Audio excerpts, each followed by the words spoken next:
Hello everyone, Jai Hind. Welcome to Jha sir academy for IAS. Guys, यहाँ पे आपको सिविल सर्विसेज की प्रिपरेशन कराई जाती है और हेल्प की जाती है कि आपको किस तरीके से प्रिपेयर करना है। यहाँ पे आपको आपकी प्रिपरेशन को एनहांस करने के लिए कुछ फ्री कंटेंट्स प्रोवाइड किए जाते हैं आपकी प्रिपरेशन के लिए। कहाँ पे आपको यूट्यूब प्लेलिस्ट में मिल जाएगा। आप यूट्यूब पे जब जाएंगे तो आपको वहाँ पे वेरियस प्लेलिस्ट अवेलेबल होंगी, जहाँ पे आपको जो डेली करंट अफेयर्स के लेक्चर्स अपलोड किए जाते हैं आपको उनकी प्रॉपर तरीके से प्लेलिस्ट अवेलेबल होगी। उसी के साथ साथ आपको मंथली प्लेलिस्ट भी मिलेगी करंट अफेयर्स की और ईयरली प्लेलिस्ट भी मिलेगी। और साथ ही जो करंट अफेयर्स डेली बेसिस पे आप लोगों को प्रोवाइड किए जाते हैं उन्हीं की फ्री ऑफ कॉस्ट आपको पीडीएफ्स भी दी जाती है हमारे टेलीग्राम चैनल पे। सो गाइज, अगर आपने टेलीग्राम चैनल ज्वाइन नहीं किया है तो तुरंत डिस्क्रिप्शन बॉक्स में जाइए, वहाँ पे आपको लिंक प्रोवाइडेड होगा जहाँ से आप हमारे चैनल को ज्वाइन कर सकते हैं और वहाँ से आप हमारी सारी पीडीएफ्स का एक्सेस ले सकते हैं। और उसी के साथ साथ गाइज, आप लोगों के लिए एक बहुत ही अच्छा इनिशिएटिव स्टार्ट किया गया है मेंस के प्रीवियस ईयर क्वेश्चन एनालिसिस का। आपको आपके लिए डेली बेसिस पर एनालिसिस किया जाता है और उसकी आप लोगों को प्लेलिस्ट प्रोवाइडेड है हमारे यूट्यूब चैनल पे ही। अलग अलग पेपर में प्रोवाइडेड है आप लोगों के कन्वीनियंस के लिए, GS1, GS2, GS3 and GS4 की। उसी के साथ साथ आप लोगों के लिए जीएस के अलग अलग सब्जेक्ट्स की भी प्लेलिस्ट अवेलेबल है। इकोनॉमिक्स है, जैसे सीसैट की आप लोगों के पास प्लेलिस्ट होगी, और हिस्ट्री की भी प्लेलिस्ट आपको मिल जाएगी जो कि बिल्कुल फ्री होगी, वो आपको यूट्यूब पे ही अवेलेबल होगी। और इन्हीं प्लेलिस्ट में साथ ही साथ नए नए कंटेंट्स भी रेगुलर बेसिस पे ऐड ऑन किए जाएंगे, जिसके लिए आप लोगों को झा सर अकेडमी को रेगुलरली फॉलो करना है और अपनी प्रिपरेशन को एनहांस करना है, राइट। और उसी के साथ साथ गाइज, कुछ पेड कोर्सेज भी हैं जो आप लोगों के लिए लाए गए हैं Jha sir academy for IAS के द्वारा, जो जिन पेड कोर्सेज को झा सर खुद पर्सनली मेंटोर करते हैं, खुद उसको रिलेट करते हैं। जैसे कि जीएस का प्री प्लस मींस बैच है गाइस, बिल्कुल जीरो से तैयारी करवाई जा रही है। झा सर खुद तैयारी करवाते हैं, पर्सनल गाइडेंस आपको दी जाती है, प्रॉपर तरीके से आपको अटेंशन प्रोवाइड की जाती है और बिल्कुल बेसिक से आपको तैयारी करवाई जा रही है आपकी प्रिपरेशन को एनहांस करने के लिए, राइट। तो आप इन कोर्सेज को भी ज़रूर ज्वाइन कीजिए। जैसे कि एक मेंस का भी आंसर राइटिंग का टेस्ट सीरीज बैच चल रहा है और प्रीलिम्स का भी टेस्ट सीरीज कोर्स चल रहा है गाइज, जो आपको हमारी ऐप पे टेस्ट सीरीज प्रोवाइड की जाएंगी। 10,000 क्वेश्चंस की आपको प्रैक्टिस कराई जाएगी। वो 10,000 क्वेश्चंस आपको कहाँ पे अवेलेबल होंगे? Jha sir academy for IAS की वेबसाइट पे भी अवेलेबल है, और हमारा एक ऐप भी है Jha sir academy for IAS. आप अगर डालेंगे तो प्ले स्टोर से आपको वो ऐप मिल जाएगी, आप उसको डाउनलोड कर सकते हैं। वहाँ पे आपको प्रीलिम्स की टेस्ट सीरीज का एक्सेस भी मिल जाएगा, और उसी के साथ साथ इतनी बेहतरीन ऐप है कि आपको वहाँ पे स्टडी टूल्स भी अवेलेबल हैं कि आपकी जो स्टडी है आप उसको ट्रैक कर सकते हैं कि आप कितना टाइम इफेक्टिवली स्टडी कर रहे हैं। तो इस ऐप को गाइज ज़रूर ज्वाइन कीजिएगा, डाउनलोड कीजिएगा, और वेबसाइट भी अवेलेबल है। उस वेबसाइट पे भी आप जाके सब कुछ एक्सेस कर सकते हैं जो कि ऐप पे अवेलेबल है, right. So guys, Jha sir academy को रेगुलरली फॉलो करते रहिएगा। हम इस सिलेबस के अंतर्गत, इस सेशन के अंतर्गत इन 3 बुक्स को कवर करने वाले हैं। आपका एंशिएंट, मिडाइवल, मॉडर्न, और ये ओल्ड एनसीईआरटी वाले पार्ट को कवर करके बनाई गई है, करेक्ट है। ये सब चीजें तो आपको पता ही होंगी, तो मैं इस पर ज्यादा चर्चा नहीं करूंगा। एडवांस में हम जो है स्पेक्ट्रम बुक को कवर करने वाले हैं, तो ये टॉपिक्स जो है वो आपकी 4 इंपॉर्टेंट बुक्स हैं, उसको कवर कर लेंगे, ये वहीं से आ जाएगा। बाकी शुरुआत ये जो है यहां से हम कर रहे हैं कि शुरुआत की जो 3 दिन है वो हमारे डेमो रहेंगे, और बाकी की चीज जो है वो आपको प्रीवियस वीडियो में मिल जाएगी। अब हम यदि बात करते हैं, सबसे पहले मैं अब यहां से शुरू करने वाला हूं इंडियन हिस्ट्री की कहानी। देखिए, इंडियन हिस्ट्री की कहानी की बात यदि हम करें या भारत के बनने की कहानी हम शुरू करें तो वो होती है 1950। 1950 that is the basic Indian constitution जो है भारत में लागू किया गया। भारत जो कुछ इस तरीके से आपको दिखाई दे रहा है, जो आपकी स्लाइड में अभी दिखाई देता है, ये 1950 में बना। 1950 में ऐसा क्या हुआ? 1950 में हम देखते हैं तो इंडियन जो संघ है या भारत है, that is declare as a republic, वो एक गणतंत्र बना, और 26 जनवरी कल ही है, और ये गणतंत्र जो है 1950 में लागू हो जाता है। सबसे पहली बात यदि हम देखें तो इंडियन कॉन्स्टिट्यूशन के पहले आर्टिकल में क्या बात की गई है? India is A union of state. समझ में आया? भारत जो है वो राज्यों का संघ है। भारत जो है वो राज्यों का संघ है, मतलब ये जो राज्य आपको दिख रहे हैं 28 स्टेट और 8 यूनियन टेरिटरी, इन सब से मिलकर कैसे क्या बना है? इंडिया बना है। लेकिन यदि मैं बात करूं कि जो इंडिया है जो 1950 में आप देख रहे हैं, या 1950 का जो इंडिया है वो कैसे बना, कैसे इसकी शुरुआत हुई? क्या शुरुआत से ऐसा ही था? क्या शुरुआत से भारत इस तरीके से ही था जो आपको 1950 में देखने को मिलता है? और कैसे यहां पर सिविलाइजेशन की शुरुआत हो रही है? How the basic civilisation is going to start, and this civilisation is going to start in a big empire. कैसे साम्राज्य या कह सकते हैं टेरिटरीज कन्वर्ट हो रही हैं? जैसे हम साम्राज्यों के तौर पर देखें तो सबसे पहले आता है हमारे मन में एक मौर्य साम्राज्य, और मौर्य के साम्राज्य के पतन के बाद हमें देखने को मिलता है Gupta empire. The Mauryans and the Gupta, all these are the very important empire of the Indian history. मतलब ये भारत के बहुत बड़े एम्पायर थे, साम्राज्य थे, और इन साम्राज्यों का भी डिक्लाइन हुआ, उसका पतन भी हुआ। करेक्ट है? जैसे ही हम देखते हैं कि सेंट्रल में, दैट मींस जैसे यदि हम बात करें कि मौर्य का जो सेंटर है या गुप्त का जो सेंटर है, जैसे ही ये वीक होता है, भारत में इन्वेडर्स आना शुरू हो जाते हैं। द इन्वेडर्स जो भारत पर आक्रमण करने के लिए आते हैं। अब आप देखिए ये सीक्वेंसेस कैसे चल रही है। मौर्य आए, गुप्त आए, इन्वेडर्स आए, और इन्वेडर्स में हम देखते हैं एक खास invader, that means the Delhi सल्तनत के फाउंडर। दिल्ली सल्तनत के फाउंडर, देन उसके बाद मुगल आते हैं। तो दिल्ली सल्तनत के फाउंडर्स और मुगल के जो आप ये सारे के सारे जो है वो इन्वेडर के तौर पर आते हैं, और वो, sorry to interrupt you all of you, ये थोड़ा सा कुछ टेक्निकल इश्यूज है जिसकी वजह से थोड़ी सी समस्या आई है। मैं इसको दोबारा आपका शुरू कर रहा हूं, ठीक है? देखिए, मैं जो आपको बात कर रहा था, मैं ये बोल रहा हूं कि जैसे जैसे हम देखते हैं कि मौर्यन और गुप्त एम्पायर आते हैं, और मौर्य और गुप्त एम्पायर जब आते हैं तो जैसे ही मौर्य और गुप्त एम्पायर की पावर कमजोर होती है, सेंट्रल में पावर जैसे ही कमजोर होगी, the sum of the peoples is going to come in India, और वो इंडिया में जरूर आएंगे। और जैसे ही हम देखते हैं इन्वेडर्स का दौर होता है, तो इन्वेडर्स में हम देखते हैं कि दिल्ली और मुगल सल्तनत के शासक आते हैं। तो दिल्ली सल्तनत के बाद मुगल आएंगे, और इन दोनों के बाद आएंगे ब्रिटिशर्स। और ब्रिटिशर्स वो इन्वेडर्स हैं जिन्होंने भारत को कभी भी अपना देश नहीं माना। दिल्ली सल्तनत और मुगल के शासक जो है वो कम से कम इसे तो अपना घर मान लेते हैं, लेकिन ब्रिटिशर्स वो कभी भी इसे अपना देश नहीं मानते। और फाइनली हम देखते हैं वो टाइम 1947 का, जब भारत को आजादी मिलती है। तो वास्तव में यदि हम देखें, ये एक कहानी है, एक स्टोरी है जो 1950 तक जाती है, लेकिन इसकी एक्चुअल में शुरुआत कहां से होती है वो हम समझने वाले हैं इस सेक्शन के माध्यम से। करेक्ट है? और ये जो कहानी है, that is the story of the, that means कि भारत कैसे बन रहा है, भारत की भारत बनने की कहानी, और इसे ही हम कहेंगे दास्तान हिंदुस्तान, और इसी को हम कह सकते हैं इंडियन हिस्ट्री। अब सबसे पहले यदि हम बात करें, इंडियन हिस्ट्री की बात करें, तो यदि हम देखें तो ये हिस्ट्री किस चीज की है? हिस्ट्री आप देखेंगे ये आपकी हिस्ट्री है ना केवल भारत, बल्कि this is the history of the Indian सब कॉन्टिनेंट। ये जो हिस्ट्री है वो भारतीय उपमहाद्वीप की कहानी है, जिसमें पाकिस्तान भी शामिल है, बांग्लादेश भी शामिल है, नेपाल है, और बाकी वगैरह। तो जिसे हम भारतवर्ष कह सकते हैं या हिंदुस्तान के रूप में भी जाना जाता है। तो हिस्ट्री केवल इंडिया की नहीं, बाकी जगह की भी है। तो थोड़ा सा राष्ट्रवादी मतलब भावनाओं को तो यहाँ पर कंट्रोल करना है, नहीं तो क्या होगा कि मन में आ जाए कि सर हमें पाकिस्तान की हिस्ट्री नहीं पढ़नी है, तो ये थोड़ा सा बेईमानी हो जाएगा। तो we must understand this is the history of the Indian subcontinent, but हम इसे कहेंगे भारत के भारत बनने की कहानी। अब हम बात करते हैं एक और शब्द से, वो है आपका इंडस। भारत का जो नाम आया है वो कहां से आया है? The word Hindustan is drive from the name of the Indus river. जब भी कोई इन्वेडर इंडिया में आया है, इन्वेडर कहां से आए हैं? आक्रमणकारी। देखिए, यदि हम भारत की बात करें तो ये वाला जो पार्ट आप देख रहे हैं स्लाइड में, थोड़ा सा इशू है, प्लीज इसको एडजस्ट करें, फिर इसको हम आगे रिजॉल्व कर देंगे। ये वाला जो पार्ट आप देख रहे हैं ये समंदर वाला पार्ट है, यहां से कोई आ नहीं सकता। इस वाले भाग से भी हम देखेंगे कि ये भी समंदर वाला भाग है, यहां से कोई आ नहीं सकता। इसके बाद हम देखते हैं कि ये वाला पार्ट जो हिमालय से घिरा हुआ है, हिमालय यहां से किसी को आने नहीं देगा और यही एकमात्र भाग बचता है जहां से कोई भी इन्वेडर इंडिया में आएगा। तो जो कोई भी इंडिया में आता है तो वो ये कहता है कि हम कहां जा रहे हैं, हम जा रहे हैं इंडस नदी के किनारे या इंडस नदी के वाले भाग में आ रहे हैं।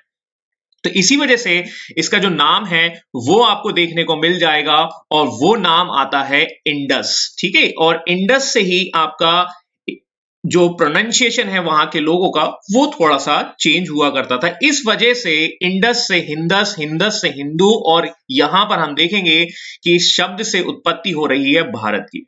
और इस तरीके से हम देखेंगे कि जो सिंधु नदी है वहीं से इंदु, और इंदु से फिर हिंदू, और हिंदू से फिर हम देखेंगे कि ये हिंदुस्तान कहा जाने लगा। लेकिन यदि हम बात करें कि 1950 में जब इंडियन कॉन्स्टिट्यूशन अडॉप्ट किया गया, गणतंत्र बना भारत, तो भारत में दो नाम यूज किए गए, एक तो भारत और दूसरा है आपका इंडिया। भारत संविधान में हम देखेंगे कि भारत या इंडिया ये चीज कही जाती है, करेक्ट है। तो ये इस तरीके से हम देखेंगे कि this is the history of the Indian सब कॉन्टिनेंट, भारतीय उपमहाद्वीप की बनने की कहानी हम देखने वाले हैं। अब इसको हम दो पार्ट में डिवाइड करके देखने वाले हैं। देखिए, ठीक है, जैसे हम देखेंगे सबसे पहले तो history can be divide in two parts, मतलब जो हमारा सिलेबस है या हमारा जो पार्ट है जो हमें समझना है वो एक तो इंडियन हिस्ट्री के पॉइंट में जाएगा और दूसरा जाएगा वर्ल्ड हिस्ट्री। अभी हम बात करने वाले हैं केवल और केवल एंशिएंट, मिडाइवल और मॉडर्न की, मतलब इंडियन हिस्ट्री की बात करने वाले हैं। अब इसकी हम शुरुआत कहां से करें? जैसे मैंने अभी आपको बताया कि article number 1 is called the BC union of state. Bharat जो है वो राज्यों का संघ है, लेकिन इसकी शुरुआत कहां से होती है? इसकी शुरुआत होती है एंशिएंट से, और एंशिएंट मैंने यहां मेंशन किया हुआ है 2350 बीसी से 700 एडी तक। ठीक है, यहां से हम इंडियन हिस्ट्री को शुरू मानते हैं और यहीं से हम इसकी बात करेंगे। 2350 that is the time of the Indus valley civilisation. Indus valley civilisation का टाइम है और ये कहां तक जाएगा? 700 तक जाएगा, करेक्ट है। 700 के बाद 700 एडी से हम देखेंगे कि मध्यकाल शुरू होता है, और मध्यकाल दैट मींस मिडाइवल एज, और 700 से शुरू होकर ये कहां तक जाएगा? 1700 तक जाएगा। इसी के बाद हम देखते हैं this is the starting of the modern history 1700 to 1947। अब मेन बात यह है, मेन मुद्दे की बात यह है हमें समझना कि मेन मुद्दे की बात यह समझना है कि हमने इसके डिवीजन को 3 भाग में ही डिवाइड क्यों किया गया है और ये 3 डिवीजन किस आधार पर हैं, करेक्ट है। सबसे पहली बात यदि हम देखें तो जो डिवीजन है वो तीन हैं, प्राचीन है, मध्य है, मॉडर्न है। अब ये जो डिवीजन किए गए हैं वो 4 पैरामीटर के आधार पर किए गए, the ancient and the medieval and the modern, that is divided on the basis of the changes from economical, religious, political and the social changes. मतलब इसको यदि हम सामान्य भाषा में कहें कि एंशिएंट से मिडाइवल की ओर जाने पर हमें 4 पैरामीटर में परिवर्तन देखने को मिलते हैं। कौन कौन से? आर्थिक परिवर्तन, धार्मिक परिवर्तन, राजनीतिक परिवर्तन और सामाजिक परिवर्तन। तो यहां से जब हम यहां जा रहे हैं तो ये 4 पैरामीटर में चेंजेस आ रहे हैं। Similarly we can observe the basic changes from medieval age to modern age. इसीलिए हमने इसे प्राचीन, इसे मध्य और इसे आधुनिक में किया। अन्यथा अदरवाइज हम इसको 5 भाग में भी डिवाइड कर सकते थे। तो on the basis of the studies, मतलब दैट मींस कि अध्ययन की सुविधा के आधार पर हम इसे 3 भाग में डिवाइड कर रहे हैं। लेकिन ये पैरामीटर क्या है? ये आर्थिक, सामाजिक, राजनीतिक और आपके धार्मिक परिवर्तन है। एक चीज और ध्यान दीजिएगा कि कई बार हम हिस्ट्री को डिवाइड कर देते हैं अर्ली और लेटर में। ठीक है, तो ये जो इसके पीछे आपको दिखाई दे रहा है ब्लैक में, ठीक है, यहां से आप समझें तो कई बार हम उसको अर्ली कह देते हैं और अर्ली को हिंदी में कहा जाएगा पूर्व, और लेटर, लेटर मतलब बाद का, और यहां पर जो पूर्व वाला भाग है उसे हम कहेंगे पूर्व और उत्तर, 2 भाग में देखते हैं। तो यहां पर हम देखने वाले हैं कि यहां अर्ली का मतलब है दैट मींस पूर्व मध्यकाल, और लेटर का मतलब है लेटर मिडाइवल। तो वी कैन से दैट कि this is the division of the Indian history on the basis of the study. तो स्टडी के आधार पर हम इसको डिवाइड करने वाले हैं। एक तो पूर्व हो जाएगा, एक दूसरा हो जाएगा लेटर। मुद्दा केवल यही है कि हमें जो डिवीजन किया है वो किस आधार पर किया है? वो 4 पैरामीटर के आधार पर किया है, that is on the basis of economical, religious, political and social changes. अब खास बात यह है कि आपके मन में दो क्वेश्चन आ रहे होंगे, there are the two questions in your mind. What, सबसे पहले कि ये एडी, बीसी और सी क्या है, and the second is called the BC, what kind of changes, economical, religious and political changes क्या हैं। मैं इसे एक एग्जांपल के थ्रू समझाऊंगा, but before going to further, आगे बढ़ने से पहले, ये चेंजेस पढ़ने से पहले मुझे आपको ये बताना होगा ये एडी, बीसी, सी क्या है। करेक्ट है? तो सबसे पहले हम यदि देख लें कि एडी, बीसी, सी क्या है, तो उसको थोड़ा सा मैं इस स्लाइड से समझाता हूं। जैसे आपने मैथ्स में देखा होगा, मैथ्स में आप क्या देखते हैं, मैथ्स में आप देखते हैं कि सबसे बीचों बीच में एक नंबर है जिसको हम शून्य कहते हैं या जीरो कहते हैं। बट इस जीरो के यदि हम इस लेफ्ट हैंड साइड की ओर जाते हैं, before that means we are moving from the left hand sides, -1, -2, -3 and so on, इस तरीके से होता है। और इस स्केल के राइट हैंड साइड में हम देखें तो +1, +2, +3 इस तरीके से देखने को मिलता है। ओवरऑल मैथ्स में आपने ये जरूर पढ़ा होगा, केवल मुझे यहां पर आपको यह समझाना है कि आपको इस जीरो को कंसीडर करना है, this is the birth of the Christ. ये क्राइस्ट का जन्म होता है और शून्य को एक इवेंट को मानते हुए हम एक घटना या इवेंट मान लेते हैं, और इस जीरो के लेफ्ट हैंड साइड में जितनी भी इवेंट होंगी we will consider that means before Christ. हम सारी की सारी घटनाओं को ये कहेंगे ईसा मसीह से पहले की घटना है। लेकिन यदि जीरो के बाद हुई है, शून्य के बाद हुई है, we will consider after Christ, ईसा के बाद। ओवरऑल फंडा केवल यही है, आपको लेफ्ट और राइट समझना है, और लेफ्ट में यदि कहें तो that is the before Christ, और राइट का मतलब हम कहें तो ये आफ्टर क्राइस्ट होगा। अब एक खास बात यह है कि जैसे जैसे समय के साथ ये परिवर्तन हुए, चेंजेस हुए, और यहां पर कहीं ना कहीं एक रिलीजन का नाम आ रहा है, Christ, that is related to the Christian communities, and we have to separate from the history. मतलब कहीं ना कहीं हमें उन्हें उस सेक्शन से हटाना है, क्योंकि जब भी रिलीजन या जब भी कोई ऐसे मुद्दे की बात आती है तो लोगों की भावनाएं जो हैं वो डिस्टर्ब हो जाती हैं, आहत हो जाती हैं। तो हमें रिलीजन से दूर रखना है, तो इसीलिए कहीं ना कहीं क्या है, इस बिफोर वाले सेक्शन को कहा जाने लगा बिफोर कॉमन एरा। मतलब ऐसा कहें कि जो आफ्टर क्राइस्ट है उसके लिए एक शब्द यूज किया जाने लगा कॉमन एरा। कॉमन एरा कह लीजिए, एडी कह लीजिए या ईसवी कह लीजिए। एडी का मीनिंग भी होता है in the year of the Lord Jesus Christ, प्रभु यीशु मसीह के वर्ष में। मतलब एडी कह लो, सीई कह लो, या कॉमन एरा कह लो, या ईसवी कह लो, ऑल आर सेम। और कॉमन एरा के पहले वाला जो एज होगा we will consider as a before common era. मतलब बिफोर कॉमन एरा मतलब जो कहीं ना कहीं इसके पहले का सेशन होगा। तो इस तरीके से हम देखें कि दो ही शब्द हैं, एक तो लेफ्ट और एक राइट। यदि मैंने आपको बोला कोई इवेंट बीसी में हुआ है तो we will consider in the left hand section. ये बात आप लोगों को ऑलरेडी पता होगी शायद, ठीक है, कि बिफोर कॉमन एरा कहां है, एडी कहां है, सीई कहां है। लेकिन मैं इसके थ्रू आपको कैलकुलेशन ऑफ द कैलेंडर सिखाने वाला हूं, ठीक है। और कैलकुलेशन ऑफ कैलेंडर समझने के पहले हमें बिफोर कॉमन एरा और कॉमन एरा के जो फंक्शंस हैं उसको समझना होगा। तो इतना आपको क्लियर हो गया होगा बिफोर कॉमन एरा कहां है, क्या है, ठीक है। अब मैंने कुछ इवेंट्स को यहां पर अरेंज किया है। सबसे पहले मैं आपको हिस्ट्री से फ्रेंडशिप कराने वाला हूं, क्योंकि देखिए बिफोर दैट मीन्स कि यदि मैं अननेसेसरी तरीके से टॉपिक्स पे आ जाऊंगा तो वो कहीं ना कहीं कनेक्शन नहीं जोड़ पाएगा, ठीक है। तो हिस्ट्री के सबसे इंपॉर्टेंट इवेंट्स को मैंने यहां पर रखा है, and you have to memorise this. आपको इनको याद करना ही होगा। सबसे पहला इवेंट है 1191 CE, that is the BC Tarain first war. और तराइन का फर्स्ट वॉर किसके बीच में हुआ ये हमें नहीं डिस्कस करना अभी। हमारा ऑब्जेक्ट फर्स्ट है, we have to understand the concept of the AD, BC और सीई।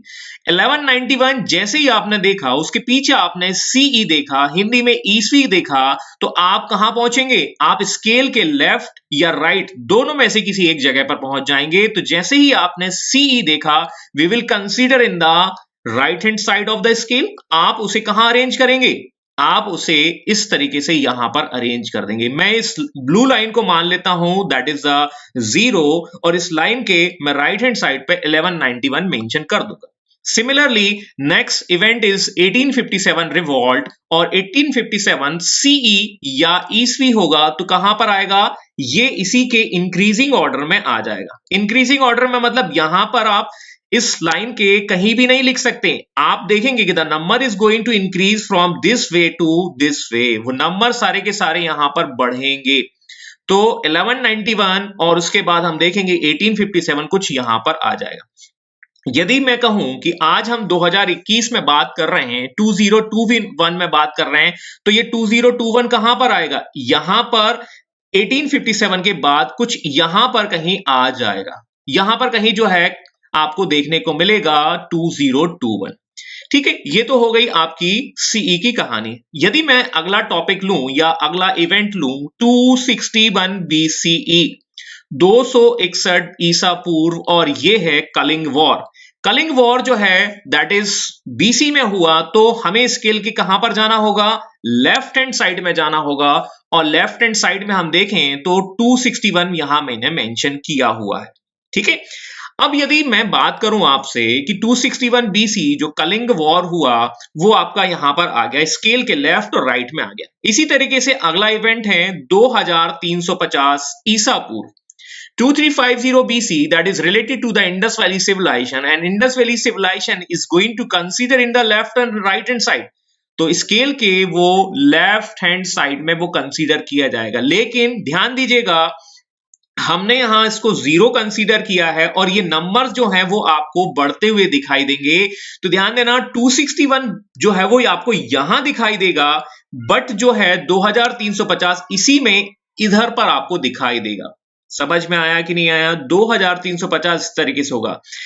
इसी तरीके से आप देखेंगे कि आपको 1761 अरेंज करना है, that is the next event 1761। तो वो कहां पर आएगा, स्केल के राइट हैंड साइड में आएगा, लेकिन that is in between the 1191 and the 1857।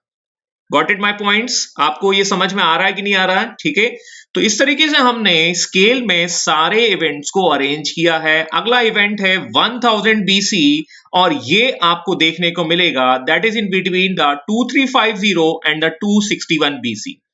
2350 और 261 ईसा पूर्व के बीच में 1000 BC आपका आएगा। अब मैं आपसे यदि पूछूं कि इसी तरीके से मैंने विक्रम संवत और शक संवत जो है वो आपको यहां पर अरेंज करने। अब मैं यदि आपसे पूछूं, एक क्वेश्चन आपसे सिंपल पूछता हूं कि 1000 BC में आयरन की डिस्कवरी हुई, करेक्ट है? वी कैन से दैट कि आपको उसका बर्थ डेट तो पता चल गया या बर्थ ईयर पता चल गया 1000 BC में हुआ। यदि मैं आपसे पूछूं if we are going to that means consider the 1000 BC is the birth year of the discovery, what is the basic age of the iron, iron की आयु कितनी होगी आज 2021 में? कैलकुलेट करके आप मुझे कमेंट बॉक्स में लिखकर बताएं। 1000 BC में आयरन का जन्म हुआ है, तो वर्तमान मतलब 2021 में उसकी एज कितनी होगी? Write down your answer in comment box. बिल्कुल सही है कि आपको क्या करना है कि आपने देखा कि 1000 BC जो है वो आयरन क्या जन्म है, और हमें यहां से सबसे पहले कहां आना होगा, इस 0 तक आना होगा, दैट मींस 1000 ईयर, और इस 0 से हमें फिर वापस कहां तक आना होगा, 2021 तक आना होगा। तो we have to calculate the basic number of the 1000 BC और 2021 को हमें ऐड ऑन करना होगा, और जब हम ऐड करेंगे तो we will find out the basic actual age of the iron, मतलब 3021 इज द लगभग जो आयरन की एज है वो हमें पता चल जाएगी। अब मैं आपसे एक क्वेश्चन पूछता हूं कि ये जो कैलेंडर है, this calendar is based on the Gregorian calendar. ये जो व्यवस्था मैंने अभी आपको बताई है वो ग्रेगोरियन कैलेंडर पर आधारित है। अब मैंने 2 कैलेंडर और रखे हैं, फर्स्ट इज 78 AD शक संवत, और जो कनिष्क से रिलेवेंट है ना, कनिष्क एक रूलर मिलेगा, मैं आपको आगे बताऊंगा। अब मैं आपसे यदि पूछूं कि आज की डेट में विक्रम संवत, मतलब ये 2021 क्या है, ग्रेगोरियन कैलेंडर है या विक्रम संवत है या शक संवत है, कोई बताएगा? 2021 2021 में जब हम बात कर रहे हैं, this is according to the Gregorian calendar, अंग्रेजी कैलेंडर भी आप कह सकते हैं, कोई दिक्कत नहीं है समझने के लिए।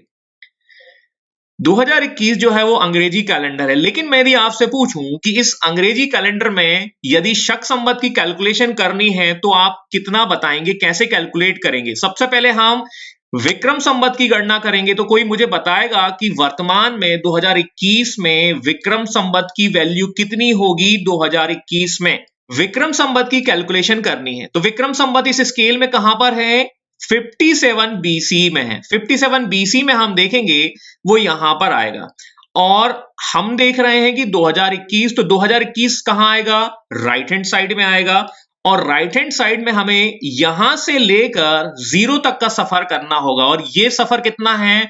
2021, मतलब 2021, और 2021 तक तो हम यहां तक पहुंच गए, लेकिन मुझे विक्रम संवत की कैलकुलेशन करनी है तो we need to add this value as well. मुझे ये 57 भी ऐड करना होगा। तो आप 2021 में 57 को ऐड कर दीजिए, आपको क्या मिलेगा? विक्रम संवत की वैल्यू मिल जाएगी।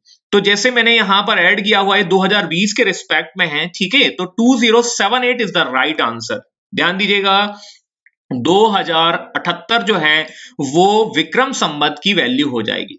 अब मैं यदि आपसे पूछूं कि similarly I have to calculate the value of Shaka Samvat, मुझे इसी तरीके से शक संवत की गणना करनी है जो आपका इंडियन गवर्नमेंट भी यूज करती है, तो क्या करना होगा? मुझे शक संवत की कैलकुलेशंस करके बताएं, जरा मुझे कमेंट बॉक्स में लिखकर बताएं।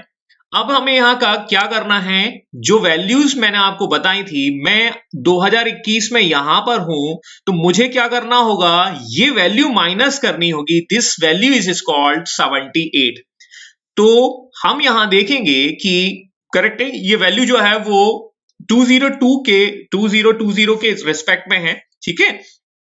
तो यदि मुझे शक संवत की गणना करनी है तो आई नीड टू -78, मुझे -78 करना होगा, जबकि यहां विक्रम संवत में मुझे 57 जो है वो एड ऑन करना होगा। करेक्ट है, समझ में आया? तो अभी तक आप हिस्ट्री आपने पढ़ी तो होगी लेकिन कैलकुलेशन ऑफ द कैलेंडर्स नहीं सीखा होगा, तो शायद आपने कैलेंडर यहां सीख लिया है। अब यदि आपसे ऐसा ही पूछ लिया जाए कि जब भारत आजाद हुआ था कि या आपका जन्म कब हुआ था, वो विक्रम संवत और शक संवत के अकॉर्डिंग आप बताइए, तो आप उसे भी कैलकुलेट कर सकते हैं। और else you can read the बिसीट न्यूज़पेपर ऑफ द टुडे, मतलब आज का न्यूज़पेपर आप उठाकर देख लीजिए, उसमें भी इन कैलेंडर्स की जानकारी आपको देखने को मिल जाएगी। अब आपसे आपको ये क्वेश्चन आ रहा होगा कि इनकी कैलकुलेशन हम क्यों सीख रहे हैं। देखिए, बैटल ऑफ तराइन जो मैंने आपको अभी बताया था, तराइन का युद्ध कब हुआ? 1191 में हुआ, लेकिन ये 1191 this is according to the Gregorian calendar. यदि आपसे क्वेश्चन थोड़ा सा ट्रिकी आ जाए और आपसे पूछ लिया जाए कि ये कैलेंडर जो है वो ग्रेगोरियन कैलेंडर के हिसाब से है, यदि बैटल ऑफ तराइन आपसे पूछ लिया जाए अकॉर्डिंग टू द शक संवत, देन आप क्या करेंगे? अब आप उस चीज को आसानी से कर पाएंगे। या विक्रम संवत के अकॉर्डिंग आपसे पूछ लिया जाए तो आपको ये कैलकुलेशन आनी चाहिए। समझ में आया कि नहीं आया? According to the Vikram Samvat और शक संवत, अब आप सारी चीजों को ठीक कर सकते हैं या उसको वो कर सकते हैं, कैलकुलेट कर सकते हैं। बिल्कुल सही बोला, 1191 and 1192 battle of Tarain first and battle of Tarain 2, लेकिन ये विक्रम संवत और शक संवत के अकॉर्डिंग क्या होंगे, अब आप उसको आसानी से कर पाएंगे। आई होप मेरी जो बात है वो आपको क्लियर समझ में आ गई होगी। ठीक है, सबसे पहले तो कैलेंडर की वैल्यूज जो है वो क्या होती हैं वो हमें थोड़ा सीखना होगा। Now you can realise the basic कि आपका एडी और बीसी और सी का कंसेप्ट आपको समझ में आ गया है। और अब मैं आगे बढ़ता हूं, इस टाइप के क्वेश्चंस भी आते हैं एग्जाम में। देखिए, मैंने आपको बेसिक्स क्लियर करने की बात की है अभी, तो बेसिक्स क्वेश्चंस क्लियर करेंगे तभी हम आगे बढ़ पाएंगे। ठीक है, तो क्वेश्चंस का घुमावदार हो सकता है और ये क्वेश्चंस हमें क्लियर करने पड़ेंगे क्योंकि कैलेंडर्स की आती है। यदि मैं आपसे पूछूं कि हिंदू कैलेंडर की शुरुआत कहां से होती है, कोई बताएगा हिंदू कैलेंडर की शुरुआत कब होती है? यूपीएससी क्वेश्चन पूछ चुका है, बिल्कुल सही, चैत्र के महीने से हिंदू कैलेंडर की शुरुआत होती है और वहीं से हम विक्रम संवत की शुरुआत भी मानते हैं। मैं आपको एक जानकारी और दे देता हूं, ये क्वेश्चन प्रीलिम्स में डायरेक्ट पूछा गया है, आई थिंक बी ऑप्शन था और उसमें ये पूछा गया था कि according to the calendar that means Vikram Samvat की शुरुआत कब से होती है। तो विक्रम संवत की शुरुआत का जो ऑप्शन दिया था वो 21 मार्च के आसपास शुरू होता है और वहां पर चैत्र माह होता है। तो इस टाइप के क्वेश्चंस बिल्कुल आते हैं और इस टाइप के क्वेश्चंस को हम इस तरीके से समझ सकते हैं जो मैंने अभी आपको बताया। और हिंदू कम्युनिटी के अनुसार 2 नवरात्रे होते हैं और पहला जो नवरात्रा होता है उसे चैत्र कहा जाता है। महाराष्ट्र में एक फेस्टिवल मनाया जाता है जिसका नाम है गुड़ी पड़वा और गुड़ी पड़वा की शुरुआत से ही हम कंसीडर कर सकते हैं this is the starting of the Chaitra या starting of Vikram Samvat. I hope ये पॉइंट आपको क्लियर होगा और इस टाइप का क्वेश्चन आया हुआ है बिल्कुल, तो ये कैलकुलेशंस आपको आनी चाहिए। थोड़ा सा घुमावदार क्वेश्चन बन जाए तो आपसे पूछ लिया जाएगा कि अकॉर्डिंग टू द शक संवत तराइन का युद्ध कब हुआ है, या इस तरीके से स्टेटमेंट टाइप से क्वेश्चन पूछा जा सकता है। तो आपको एक कैलकुलेशन आनी चाहिए, ठीक है। और ये कैलेंडर पर क्वेश्चंस बना है और ये भी आपका। अब आपको एक चीज समझ में आ गई है कैलेंडर के बारे में, एडी बीसी और सी क्या है। अब मैं क्वेश्चन के दूसरे पहलू पर बढ़ता हूं जो रेड में आपको दिखाई दे रहा है कि ये economical, political, religious and social changes क्या होते हैं। ठीक है, तो ये सोशल चेंजेस क्या होते हैं इसको थोड़ा सा मैं एक स्लाइड के माध्यम से आपको समझाता हूं। देखिए क्या होता है कि सबसे पहले यदि हम देखें कि मैंने आपको बताया कि जो चेंजेस हैं, 4 चेंजेस जो होते हैं उन्हीं पर हिस्ट्री डिपेंड है, मतलब उन्हीं पर जो हिस्ट्री है वो आगे पीछे घूमती रहती है। वो 4 पिलर जो हैं वो रिलीजियस है, आपका सोशल चेंजेस है, इकोनॉमिकल चेंजेस है, पॉलिटिकल चेंजेस है। अब इसको हम एक एग्जांपल से समझते हैं। सबसे पहले यदि हम देखें तो 7th सेंचुरी के आसपास we see the rise of Islam in the 7th century. आप देखेंगे मिडिल ईस्ट में आपका एक नए धर्म की शुरुआत होती है और उस धर्म का नाम है इस्लाम। इस्लाम एक रिलीजन है जिसकी शुरुआत 7th सेंचुरी के आसपास होती है। अब जब 7th सेंचुरी में जब इस्लाम शुरू होता है तो इंडिया में ये कब आता है। इंडिया में हम देखेंगे कि लगभग 711-12 एडी में या ईस्वी में एक व्यक्ति मोहम्मद बिन कासिम नाम का व्यक्ति वो इंडिया में इस्लाम के साथ आने की कोशिश करता है। He was coming with the new religion, वो भारत में आक्रमण करता है और मोहम्मद बिन कासिम एक नया रिलीजन लेके आता है। उस नए रिलीजन को हम कहते हैं इस्लाम। ठीक है, भारत में नए धर्म का आगमन होता है। अब देखिए यहीं से हम देखेंगे, कनेक्ट करेंगे कि जैसे ही भारत में कोई नया रिलीजन आएगा, as soon as the new religion is coming in India, we will observe some religious changes। हम कुछ धार्मिक परिवर्तन देखने को देखेंगे। भारत में कुछ नए परिवर्तन होंगे और ये धार्मिक परिवर्तन जुड़े हुए हैं सोसाइटी से। सोसाइटी से हम देखेंगे, जैसे हम देखेंगे कि इस्लाम में क्या होता है कि जब इस्लामिक रूलर आते हैं तो वहां पर एक व्यवस्था चलती है, कस्टम चलता है, एक प्रथा चलती है, पर्दा प्रथा। ठीक है, स्त्रियां जो हैं वो अपने फेस को कवर करती हैं, जिसको हम कर्टन सिस्टम कह सकते हैं या पर्दा प्रथा कह सकते हैं। तो ये सामाजिक परिवर्तन हमें देखने को मिलेंगे जब भारत में इस्लाम आता है। अब देखिए कि जैसे ही इस्लाम आता है तो ये समाज के परिवर्तन अचानक तो नहीं होंगे, it will take some time. वो कुछ परिवर्तन धीरे धीरे होंगे और यही परिवर्तन हमें हिंदू कम्युनिटीज में भी देखने को मिलते हैं आज की डेट में। ठीक है, जैसे आप राजस्थान चले जाइए तो वहां पर आपको कर्टन सिस्टम देखने को मिलता है या कई ग्रामीण क्षेत्रों में भी अभी देखने को मिलता है। तो देखिए जैसे ही कोई नया सिस्टम आता है वैसे ही समाज में परिवर्तन आना शुरू हो जाते हैं। तो मैंने एक एग्जाम्पल के द्वारा ये आपको समझाने की कोशिश की। तो we have seen the basic 2 changes while the Muhammad bin Qasim is coming in India, मतलब the religious changes and the society changes। Second हम आगे देखेंगे कि मोहम्मद बिन Qasim was coming to robber of the money, मतलब कहीं ना कहीं वो रॉबरी ऑफ मनी के लिए आ रहा है।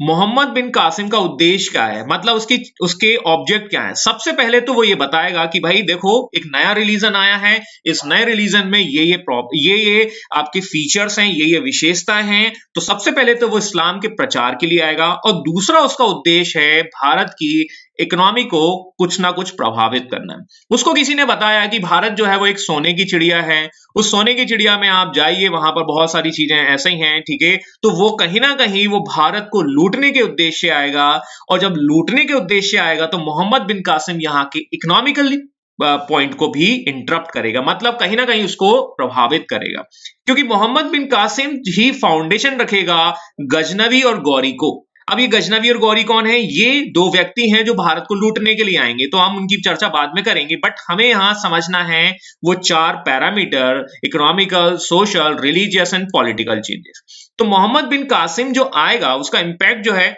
मोहम्मद बिन कासिम जो है वो आएगा तो वो कहीं ना कहीं इकोनॉमिकल चेंजेस करेगा, और ये इकोनॉमिकल चेंजेस गजनवी और गौरी के दौर तक भी चलते रहेंगे।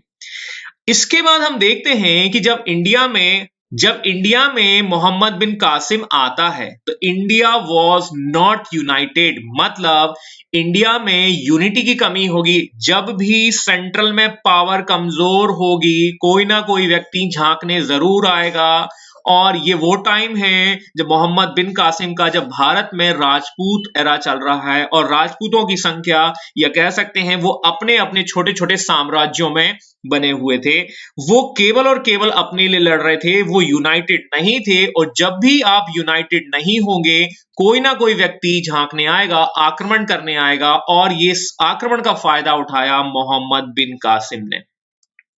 ओवरऑल आप ऐसा समझें कि ये 4 पैरामीटर जो हैं वो एक घटना में ही आप समझ सकते हैं कि कैसे मोहम्मद बिन कासिम आया, और जो कासिम आया तो क्या 4 पैरामीटर चेंजेस आ रहे हैं। अब देखिए, मैंने आपको बताया कि ये जो सारे के सारे पैरामीटर हैं या चेंजेस जो हैं वो अचानक से नहीं होंगे, ठीक है, वो धीरे धीरे होंगे, क्योंकि हम देखते हैं कि हिस्ट्री जो है वो यहीं से एंशिएंट से आपकी मिडाइवल की ओर जा रही है, प्राचीन से मध्य की ओर जा रही है। क्योंकि आप देखेंगे कि जैसे इस्लाम आता है, नया रिलीजन आता है, वहां के रूलर्स चेंजेस हो जाएंगे, वहां सोसाइटी में परिवर्तन होगा, ये सब एक साथ नहीं होगा। आप लोगों को भी हिस्ट्री एक दिन में समझ में नहीं आएगी। यू कैन नॉट जज that means the history in a single day. Rome was not built in a day. अंग्रेजी में कहावत है कि जो रोम शहर है वो बेसिकली एक दिन में नहीं बना है। तो मैं आपको अपनी बात कह रहा हूं, उसको समझने में थोड़ा सा आपको टाइम लगेगा। जैसे आज थोड़ी सी क्या है कि ये टेक्निकल एरर आ गई है, जो एक्टिवेशंस की, लाइसेंस की एक्सपायर हो गई है, तो वो समस्या जो है वो मैं आपको सॉल्व कर लूंगा, और उसके बाद ये परिवर्तन जो है वो हम कहीं ना कहीं समझेंगे और बेहतर तरीके से। तो ये परिवर्तन जितने भी हो रहे हैं वो एक दिन में नहीं होंगे। एक एग्जांपल के तौर पर हम समझें कि 31 दिसंबर 2020 और अगले दिन मतलब कौन सा होगा, 1 जनवरी 2021। इन चेंजेस में आप देखेंगे कि डेट चेंज हो जाती है, लेकिन वही चीज है, सेम सब कुछ है, तो उनको चेंज होने में थोड़ा सा समय लगता है, थोड़ा सा टाइम लगता है, करेक्ट है। तो कहीं ना कहीं हम देखेंगे कि ये जो परिवर्तन है वो अचानक नहीं होंगे। इसीलिए मैंने हिस्ट्री को आपको बताया कि ये कब से शुरू हो रही है, 711 से। लेकिन मैंने अभी आपको पीछे क्या बताया, कि मिडाइवल हिस्ट्री की शुरुआत हम कब से मानते हैं, 700 एडी से मानते हैं।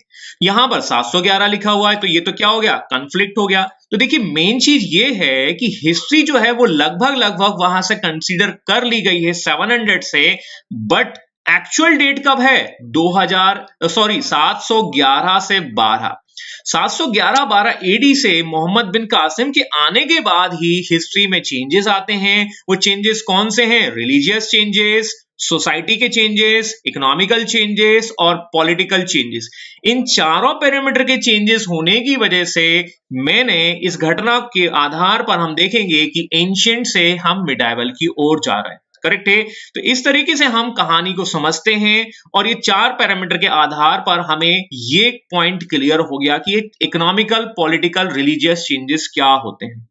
तो आई होप ये पॉइंट आपको क्लियर होगा। प्लीज देखिए, इसी आधार पर, ऑन दिस बेसिस, मतलब ये 4 पैरामीटर चेंजेस की वजह से ही हम देखेंगे कि मैंने जो एंशिएंट है उसको, इसी आधार पर हम एंशिएंट से मिडाइवल चेंज करेंगे। और ऐसा ही चेंजेस कहां मिलेगा आपको, यहां भी देखने को मिलेगा, फ्रॉम मध्यकाल टू आधुनिक काल। मतलब मध्यकाल से आधुनिक काल जाने पर आपको ऐसे ही चेंजेस देखने को मिलेंगे, और इसी चेंजेस के आधार पर this section is going to called the basic medieval age and this section is called the modern as.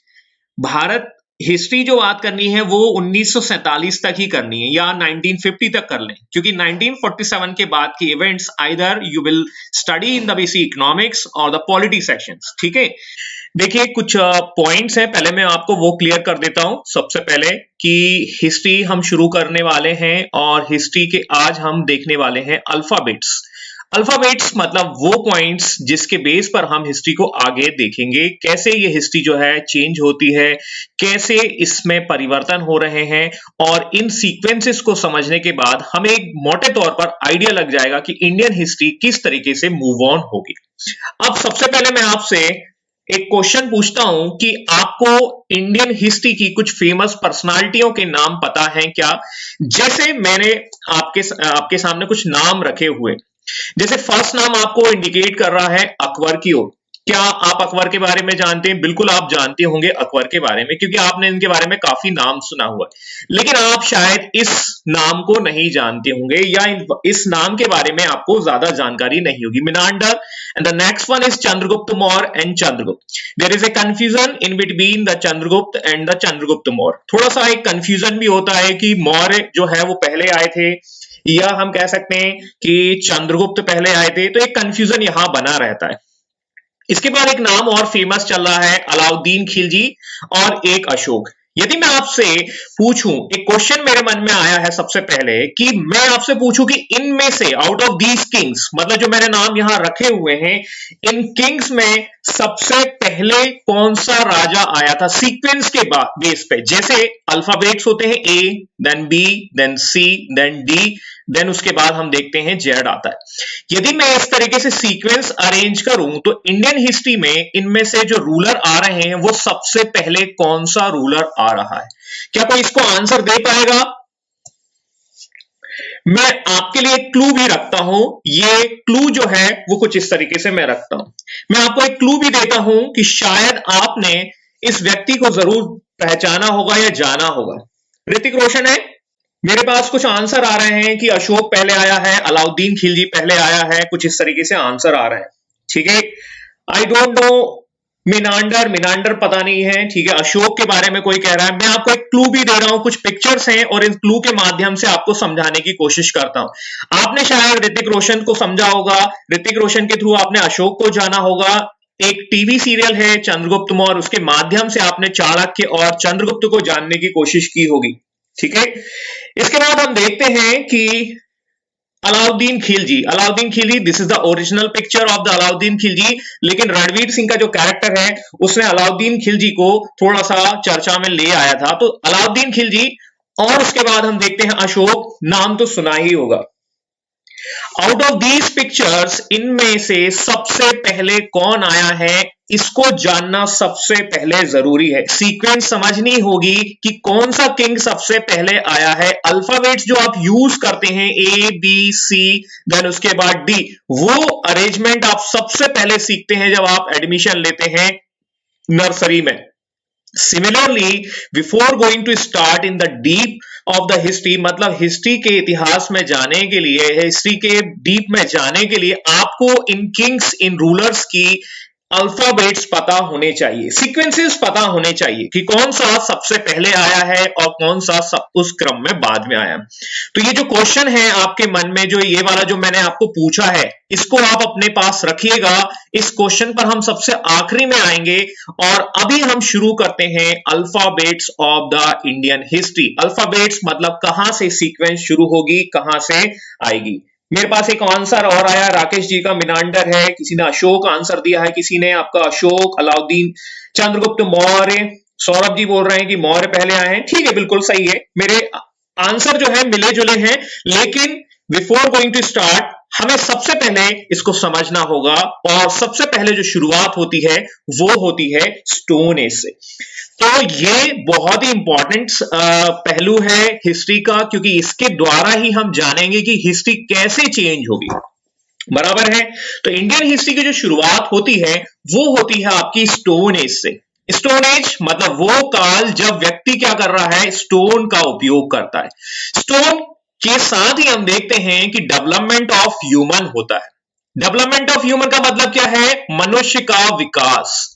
अभी आप मेरे को, या आप ऐसे कह सकते हैं कि आप किस टेक्नोलॉजी के थ्रू आप एक दूसरे से बात करते हैं, मोबाइल के द्वारा। आप ऐसा समझ लीजिए कि टेक्नोलॉजी इतनी ज्यादा डेवलप हो चुकी है कि आज की डेट में हम वीडियो कॉल या कह सकते हैं बहुत सारी ऐसी टेक्निक्स यूज करते हैं, लेकिन ये स्टार्टिंग शुरू होती है ह्यूमन की डेवलपमेंट की स्टोन के द्वारा। मतलब वो काल जब मनुष्य क्या कर रहा है, पत्थरों का उपयोग कर रहा है। स्टोन मतलब हो गया पत्थर, और मनुष्य जो है सबसे पहले इस पत्थर के प्रयोग के द्वारा ही क्या करता है, अपना विकास करता है, अपना डेवलपमेंट करता है। और स्टोन के डेवलपमेंट के साथ ही हम देखते हैं कि यहां से इन्वेंशन होती है फायर की, आग का आविष्कार होता है। और फायर के इन्वेंशन के साथ ही जुड़ा हुआ है मनुष्य की कहानी, और वो मनुष्य की डेवलपमेंट की कहानी जुड़ी हुई है। तो ये सबसे बेसिक टॉपिक है इंडियन हिस्ट्री का, जब स्टोन के यूज के द्वारा ह्यूमन फायर का इन्वेंशन करता है, आग का आविष्कार करता है, और इसके द्वारा ही उसके जीवन में आग लग जाती है। क्यों? क्योंकि हम देखेंगे जैसे मोबाइल के आने से क्रांति हो चुकी है, वैसा ही कुछ क्रांति इस स्टेज में होती है जब आग आती है। करेक्ट है? तो हिस्ट्री को समझने के लिए मैं कुछ ऐसे उदाहरण का उपयोग करूंगा जिसके द्वारा आपको कंपेयर करना है, आपको तुलना करनी है। कंपेयर कैसे करा? जैसे मैंने मोबाइल को कंपेयर किया है फायर के साथ। तो समझना है कि जैसे मोबाइल की क्रांति आई, मोबाइल का रिवॉल्यूशन आया, जिसकी वजह से हम देखते हैं कि आज हर व्यक्ति के हाथ में यूट्यूब है और बहुत तेजी से डेवलपमेंट हो रहा है। वैसे ही हमने स्टोन एज नहीं देखा है, लेकिन हमने आग के आविष्कार को वहीं से कंपेयर करके सीखेंगे, क्योंकि मोबाइल का जो डेवलपमेंट हुआ वही डेवलपमेंट कौन लेके आएगा? फायर लेके आएगा। और फायर से ही हम देखेंगे एग्रीकल्चर जुड़ा हुआ है, एग्रीकल्चर के बाद हम देखेंगे एनिमल हस्बेंड्री जुड़ा हुआ है, मतलब कृषि और पशुपालन दोनों जुड़े हुए हैं। लेकिन ये मैं आपको टॉपिक के शुरुआत में बताऊंगा। तो स्टोन एज वो एज है जिसमें ह्यूमन का डेवलपमेंट भी जुड़ा हुआ है, लेकिन ये डेवलपमेंट कैसे होगा? स्टोन, और स्टोन के बाद आएगा मेटल की ओर।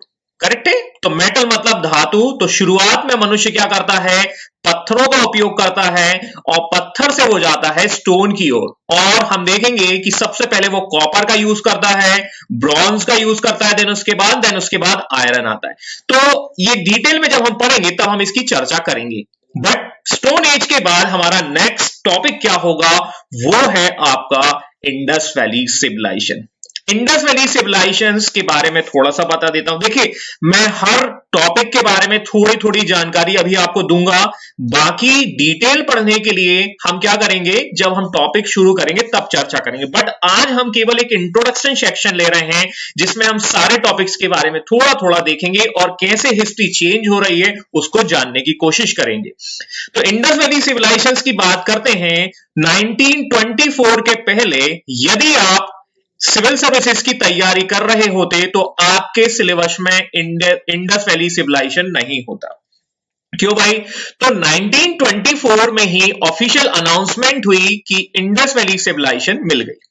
अब इंडस वैली सिविलाइजेशन क्या है तो थोड़ा सा हम इसको समझेंगे। 1924 में एक एक्सकवेशंस के दौरान, उत्खनन के दौरान ये पता चलता है कि हड़प्पा नाम की जगह मिली। तो हड़प्पा वैली या हड़प्पा कह सकते हैं या इंडस वैली सिविलाइजेशंस कह सकते हैं, वो आपको देखने को मिल रही है। एक मैप आपके सामने दिखाई दे रहा होगा और उस मैप के द्वारा आप आसानी से अंदाजा लगा सकते हैं कि ये जो सिविलाइजेशन है इसे कहा गया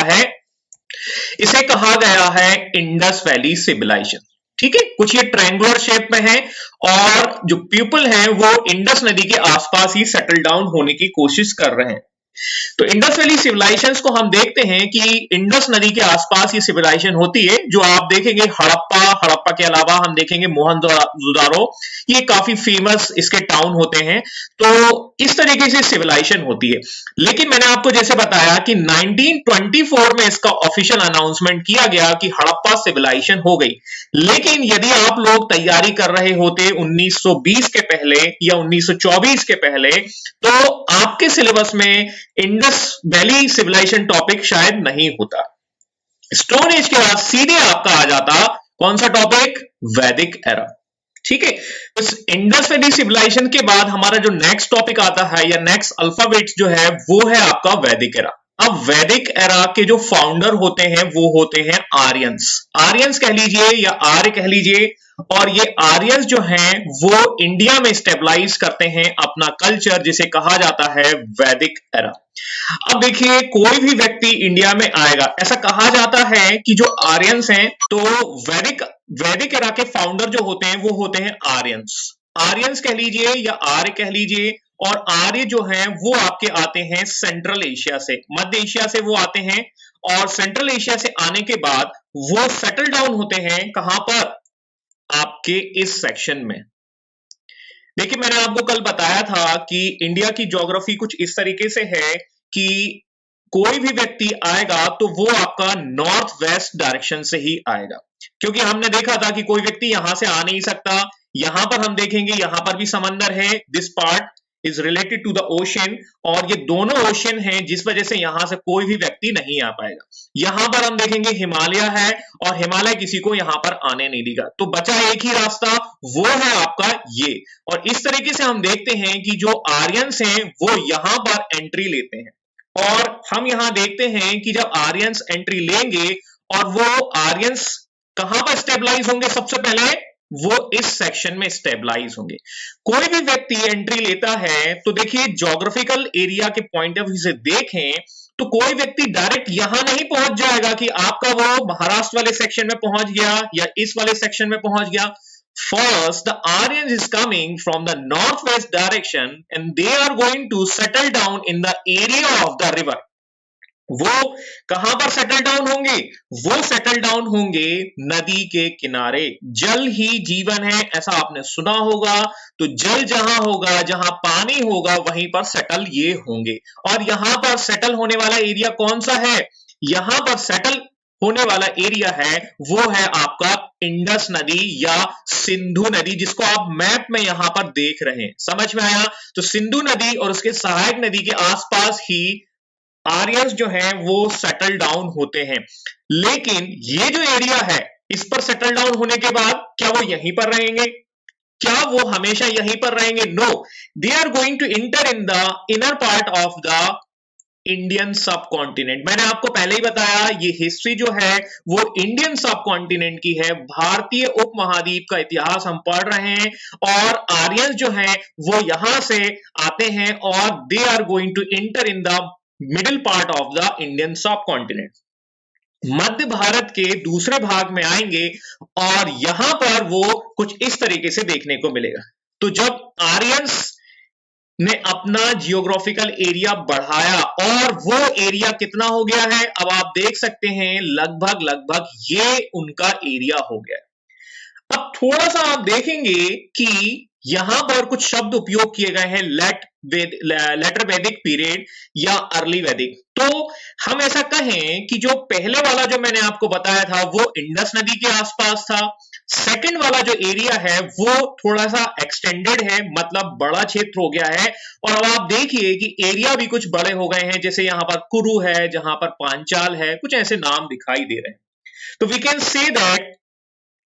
से दैट कि कहीं ना कहीं एरिया बढ़ चुका है। That's why I am going to divide this Vedic era in two part, मतलब इस वैदिक काल को मैं दो पार्ट में डिवाइड कर रहा हूं। First is called the early वैदिक एज, हिंदी में कहा जाएगा पूर्व वैदिक। यहां पर पूर्व का मतलब कोई डायरेक्शन नहीं है, ध्यान दीजिएगा, पूर्व का मतलब है पहले, और ये कब से शुरू होगा, 1500 बीसी से 1000 बीसी तक, करेक्ट है। इसके बाद हम देखते हैं सेकंड आता है लेटर वैदिक एज, जो मैंने आपको सेकंड मैप बताया, मैं उसकी बात कर रहा हूं। और लेटर वैदिक एज मतलब होगा उत्तर वैदिक काल, जो आपका 1000 बीसी से 600 बीसी तक होगा। Got it my points?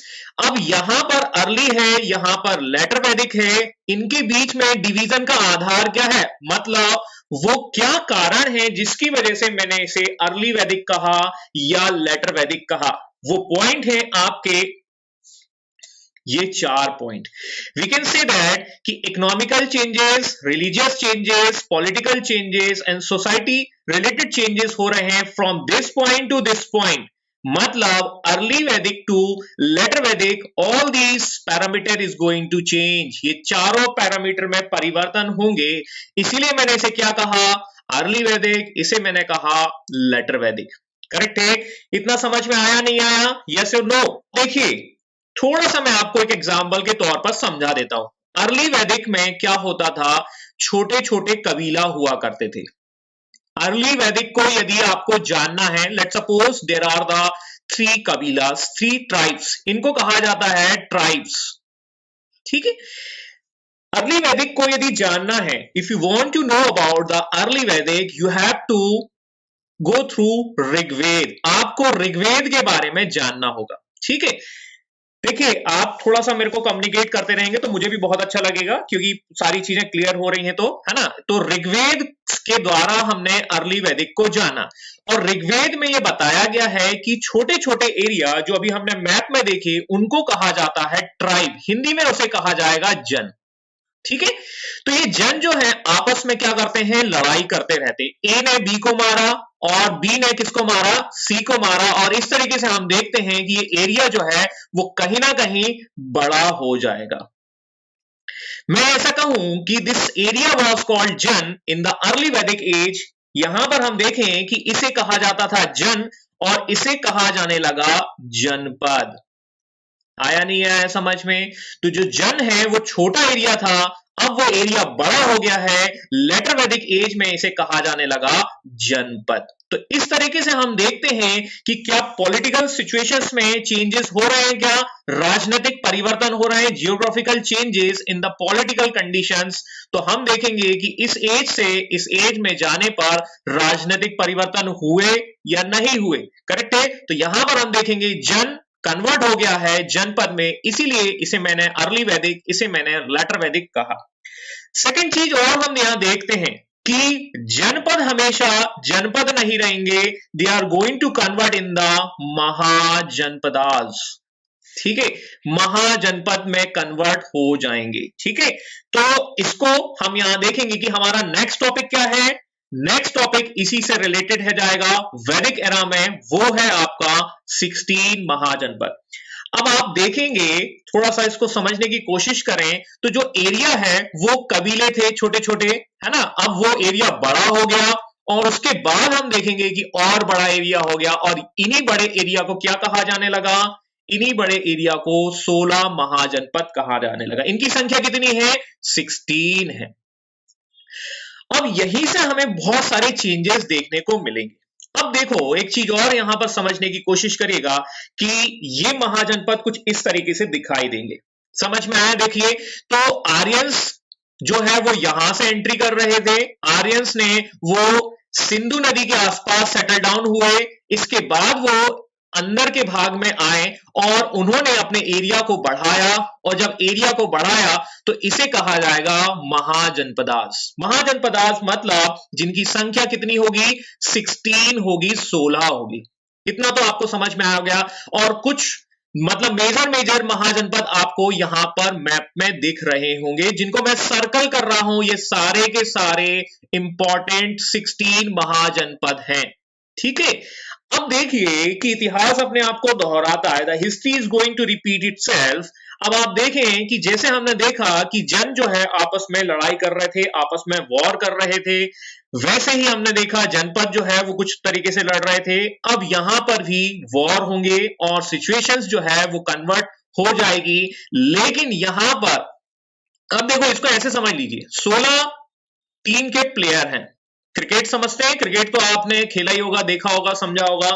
और इन में क्रिकेट में कितने खिलाड़ी होते हैं, 11, और 5 और गिन लीजिए जो पानी पिलाते हैं, ठीक है।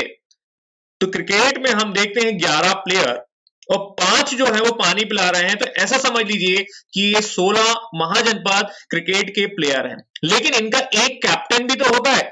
एक कैप्टन कौन होगा, यहां पर हम क्रिकेट टीम में विराट कोहली को कंसीडर करते हैं, वैसे ही यहां पर एक कैप्टन होगा, और वो कैप्टन होगा मगध। समझ में आया?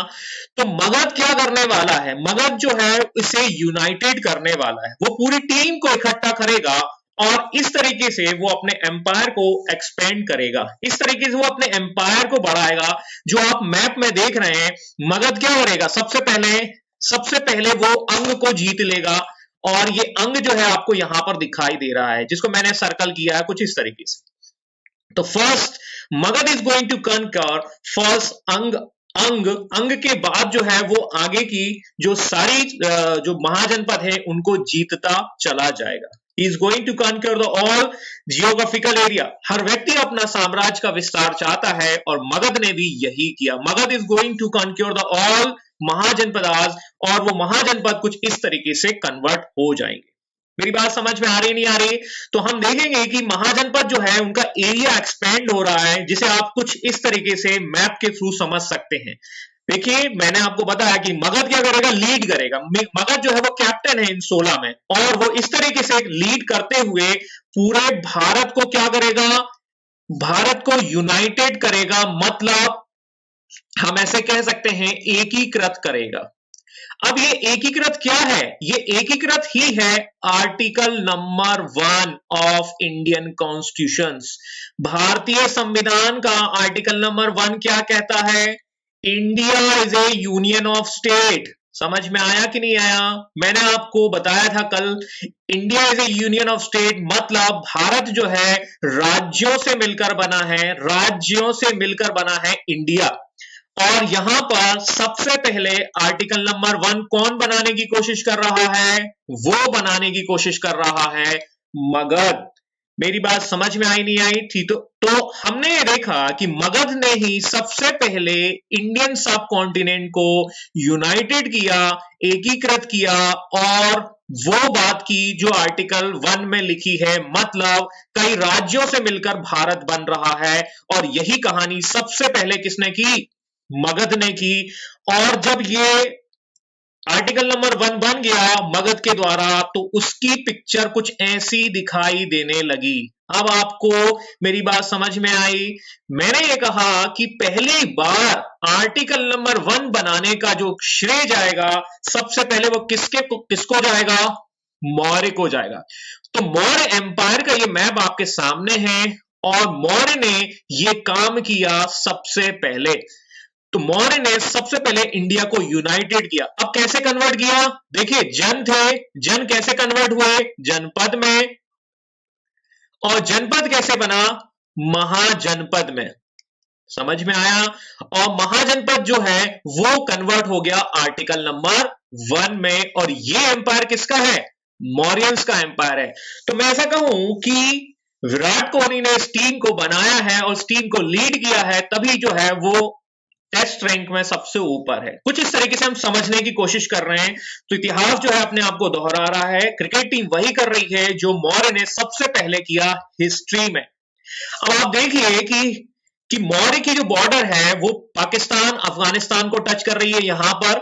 इसके बाद आप देखिए ऑलमोस्ट साउथ पूरा है, कुछ ये वाला पार्ट छोड़ दिया जाए तो, और यहां पर असम वाला पार्ट छोड़ दें तो ऑलमोस्ट पूरा इंडिया या पूरा इंडियन सब कॉन्टिनेंट इसमें शामिल है। और ये सबसे बड़ा एम्पायर है, और इतना बड़ा एम्पायर हिस्ट्री में आपको कभी देखने को नहीं मिलेगा, और शायद भविष्य में भी नहीं देखने को मिलेगा। इतना समझ में आया? तो ये मौर्य एम्पायर है, मतलब इतने बड़े एम्पायर को चलाने के लिए योग्य शासक चाहिए। और हम यहां देखते हैं कि कहीं ना कहीं यहीं पर खास रूलर आते हैं, और यहां पर आप नाम देख सकते हैं कि जो रूलर है वो क्या कर रहे हैं, इसको चलाने की कोशिश कर रहे हैं या मौर्य की फाउंडेशन रख रहे हैं। तो यहां पर हम देखेंगे Chandragupta Maurya is a founder of the Maurya empire. ठीक है, तो चंद्रगुप्त मौर्य, अभी एक नाम देखा था, अभी सीखा था, तो चंद्रगुप्त मौर्य हमें यहां पर देखने को मिल गया, एक व्यक्ति जो हमने अभी सीखने की कोशिश की थी।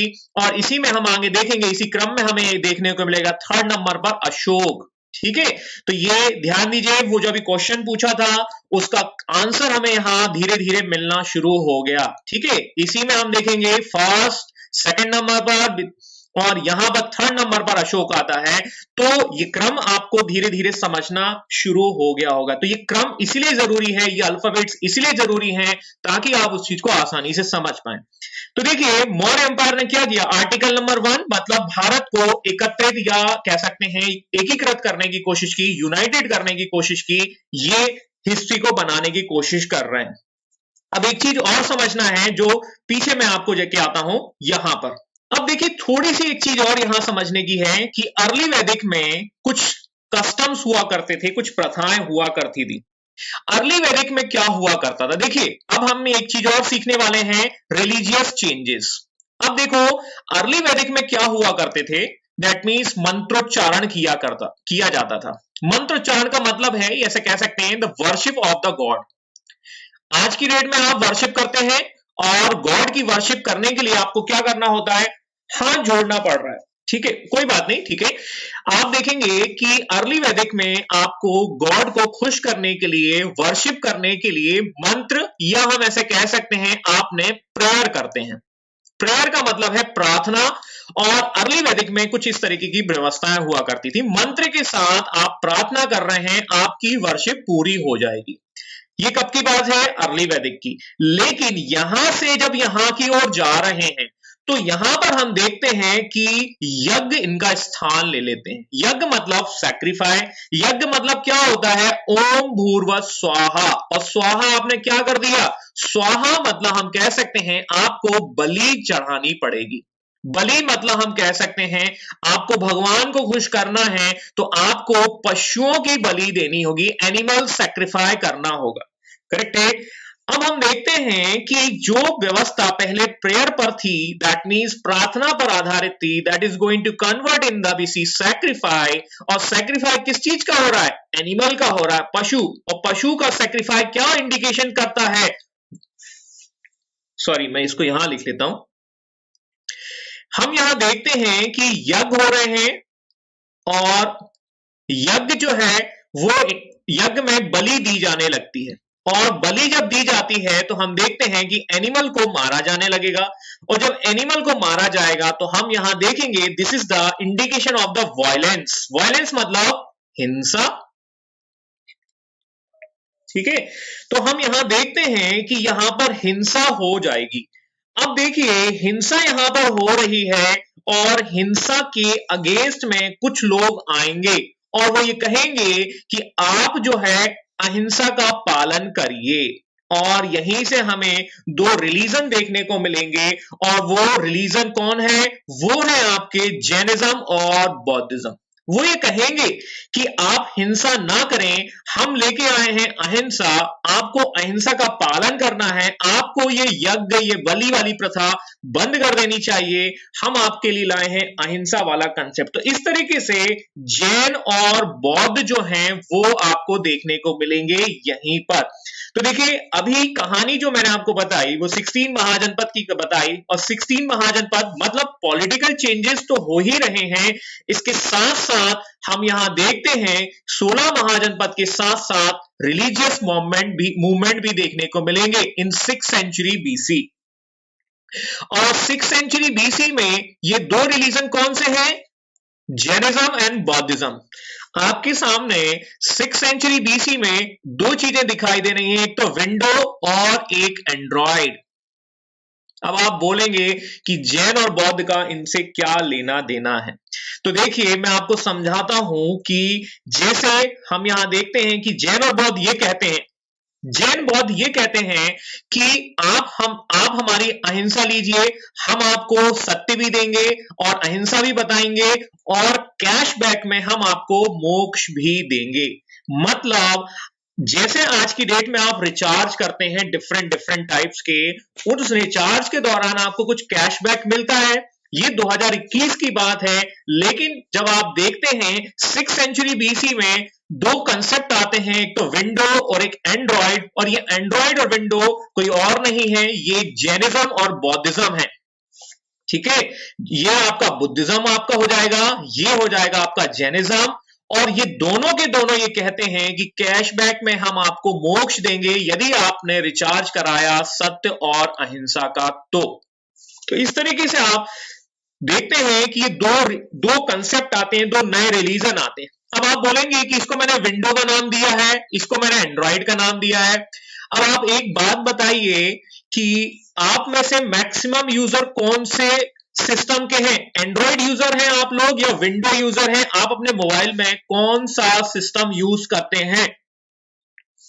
ये 2021 में मैं पूछ रहा हूं, 2021 में मैक्सिमम यूजर किस चीज के हैं, एंड्रॉइड के हैं। क्या मैं ये कहूं तो गलत तो नहीं है, मैक्सिमम यूजर एंड्रॉइड की ओर आकर्षित हुए। क्यों, विंडो क्यों पसंद नहीं किया आप लोगों ने, विंडो मोबाइल फोन में सक्सेस क्यों नहीं हुआ? विंडो वॉज वेरी कॉम्प्लिकेटेड, मतलब हम ऐसे कह सकते हैं कि विंडो को चलाना आसान नहीं था। विंडो जो था वो कॉम्प्लिकेटेड था, वो यूजर फ्रेंडली नहीं था, लेकिन एंड्रॉयड इतना ज्यादा यूजर फ्रेंडली था कि हर व्यक्ति ने उसे पसंद किया। समझ में आया कि नहीं आया? और मैक्सिमम यूजर जो अभी देख रहे हैं वो एंड्रॉयड या विंडो, मैं iOS की बात नहीं कर रहा हूं, एक्चुअली मैं एंड्रॉयड और विंडो के माध्यम से आपको जैनिज्म और बौद्धिज्म का कंसेप्ट समझाने की कोशिश कर रहा हूं।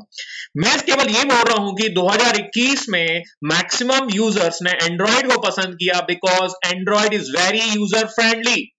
Window was very complicated, window बहुत ज्यादा कॉम्प्लिकेटेड था। इसी वजह से 6th सेंचुरी में जब ये दो सिस्टम आए, मतलब कौन से, जैनिज्म और बौद्धिज्म, तो मैक्सिमम लोगों ने किसको पसंद किया? मैक्सिमम लोगों ने बुद्धिज्म को पसंद किया, मैक्सिमम लोगों ने बुद्ध को ज्यादा पसंद किया। मेरी बात समझ में आई या नहीं आई? Android or Windows is nothing but that is similar like the Jainism and Buddhism in the 6th century BC. 6th century BC लिख लेना इसको, समझ में आया? ठीक है, 6th century BC में ये जो सिस्टम आए वो एंड्रॉयड और विंडो के समान ही थे, जो ये कह रहे थे सत्य लीजिए, अहिंसा लीजिए, लेकिन हम आपको कैशबैक्स में मोक्ष भी देंगे। तो ये इनका बेसिक कंसेप्ट था। एंड्रॉयड ले लीजिए, विंडो ले लीजिए, दोनों से कॉल और एसएमएस तो जाते ही हैं, लेकिन इनके फीचर में डिफरेंस है, इनके फीचर्स में, इनकी विशेषताओं में अंतर है। जैसे यदि हम देखें कि बुद्धिज्म क्या बोलते हैं? वेज, नॉन वेज, ऐसे समझ लेते हैं। नॉन वेज आप खा सकते हैं वंस इन ए डे, मतलब बुद्धिज्म जो है वो ये कहता है कि आप नॉन वेज खा सकते हैं इन एक्सट्रीम कंडीशन। अब देखिए, मतलब अहिंसा का पालन दोनों कर रहे हैं, लेकिन महावीर या विंडो का जो कंसेप्ट था, या कह सकते हैं वो एक्सट्रीम था, और महावीर साहब कहते हैं कि नॉन वेज कभी अलाउ नहीं है, कभी नहीं खा सकते। तो बुद्ध क्या है? लिबरल है, आपके थोड़े से उदार हैं, जबकि महावीर जो है वो एक्सट्रीमिस्ट हैं। और जब एक्सट्रीमिस्ट की बात आती है तो कहीं ना कहीं क्या होता है कि लोग उसकी ओर अट्रैक्ट नहीं होते हैं। तो कहीं ना कहीं हम देखेंगे कि वेज और नॉन वेज के कंसेप्ट से भी हम समझ सकते हैं कि there is a difference in between the Mahavira and the Buddhism. Jainism और बौद्धिज्म में डिफरेंसेस हैं, मतलब दोनों अहिंसावादी होते हुए भी उनकी अहिंसा में अंतर है। मेरी बात समझ में आई नहीं आई? ठीक है, तो एंड्रॉयड और विंडो इज नथिंग बट, जब भी एंड्रॉयड को देखें, विंडो को देखें, आप आसानी से समझ जाएंगे कि जैन और बौद्धिज्म जो है वो किस तरीके से हुआ करते थे। अब देखिए, आप 6वीं शताब्दी ईसा पूर्व में नहीं हैं, लेकिन आप एंड्रॉयड और विंडो के जमाने में हैं, और इन दोनों रिलीजन को आप आसानी से समझ सकते हैं, क्योंकि आपको हिस्ट्री की कंपैरिजन करनी है, तुलना करनी है। तो एंड्रॉयड इज नथिंग बट बौद्धिज्म, लेकिन विंडो को हम कुछ और नहीं, हम महावीर धर्म कह रहे हैं। तो 16 महाजनपद के साथ साथ हम देखते हैं कि कुछ रिलीजियस मूवमेंट हो रहे हैं, जिसमें ये बहुत ज्यादा इंपॉर्टेंट है, और ये दोनों आपको एथिक्स में भी देखने को मिलेंगे, मतलब इनकी विचारधारा, आइडियोलॉजी आपको 4th पेपर में भी देखने को मिलेगी। What is my points? आपको समझ में आया कि नहीं आया? तो आगे कहानी बढ़ाते हैं, और मैंने आपको बताया कि कैसे बैकग्राउंड में मगध का भी उत्कर्ष हो रहा है, राइज ऑफ मगध, और राइज ऑफ मगध के पीछे वहां के कैप्टन रिस्पॉन्सिबल हैं, वहां के शासक, वहां के रूलर रिस्पॉन्सिबल हैं। एक व्यक्ति है जिसका नाम है आपका राहुल गांधी, और एक व्यक्ति है जिसका नाम है अमरेंद्र बाहुबली। तो आप देख लीजिए कि अमरेंद्र बाहुबली में बोलूंगा तो क्या होगा, लोग उसके पीछे आ जाएंगे। तो मगध, या कह सकते हैं इस एम्पायर को एक्सपेंशन में जो बाहुबली है वो है आपके हर्यक डायनेस्टी। तो मगध के उत्कर्ष के पीछे ये डायनेस्टी जो है वो क्या है, आपकी रोल अदा कर रही हैं अमरेंद्र बाहुबली के। तो ये है इसके अमरेंद्र बाहुबली 1। इसी क्रम में हम देखते हैं 2nd नंबर पर शिशुनाग डायनेस्टीज के रूलर, और वो है इसके क्रम में 2nd नंबर, और इसके बाद आते हैं नंद, और इसके बाद इसी समय हम देखते हैं नंद डायनेस्टी के समय पर इंडिया में इन्वेजन होता है अलेक्जेंडर द ग्रेट का। तो ये भी एक काफी इंपॉर्टेंट टॉपिक है जो इंडियन हिस्ट्री को इंपैक्ट करता है। तो we have to that means understand the concept of the Sikandar as well. वो नंद के टाइम पर आएगा। और last but not the least that is the modern empire, जिसका मैप अभी अभी मैंने आपको समझाया। I hope my point is clear right now. तो देखिए दो चीजें आ रही हैं, रिलीजियस मूवमेंट तो हो ही रहे हैं, उसके साथ साथ पॉलिटिकल चेंजेस भी हो रहे हैं। और पॉलिटिकल चेंजेस कैसे हो रहे हैं कि India is going to united in the article number 1। मतलब आर्टिकल नंबर 1 के द्वारा मौर्य वंश क्या कर रहा है, भारत को यूनाइटेड कर रहा है, एकीकृत कर रहा है। ठीक है, अब देखिए इतना बड़ा एम्पायर अभी आपने देखा, इतना बड़ा एम्पायर मतलब आर्टिकल नंबर 1, इतना बड़ा इंडिया आपने देखा। इसको चलाने के लिए आपको कौन से रूलर चाहिए, अमरेंद्र बाहुबली चाहिए या राहुल गांधी चाहिए?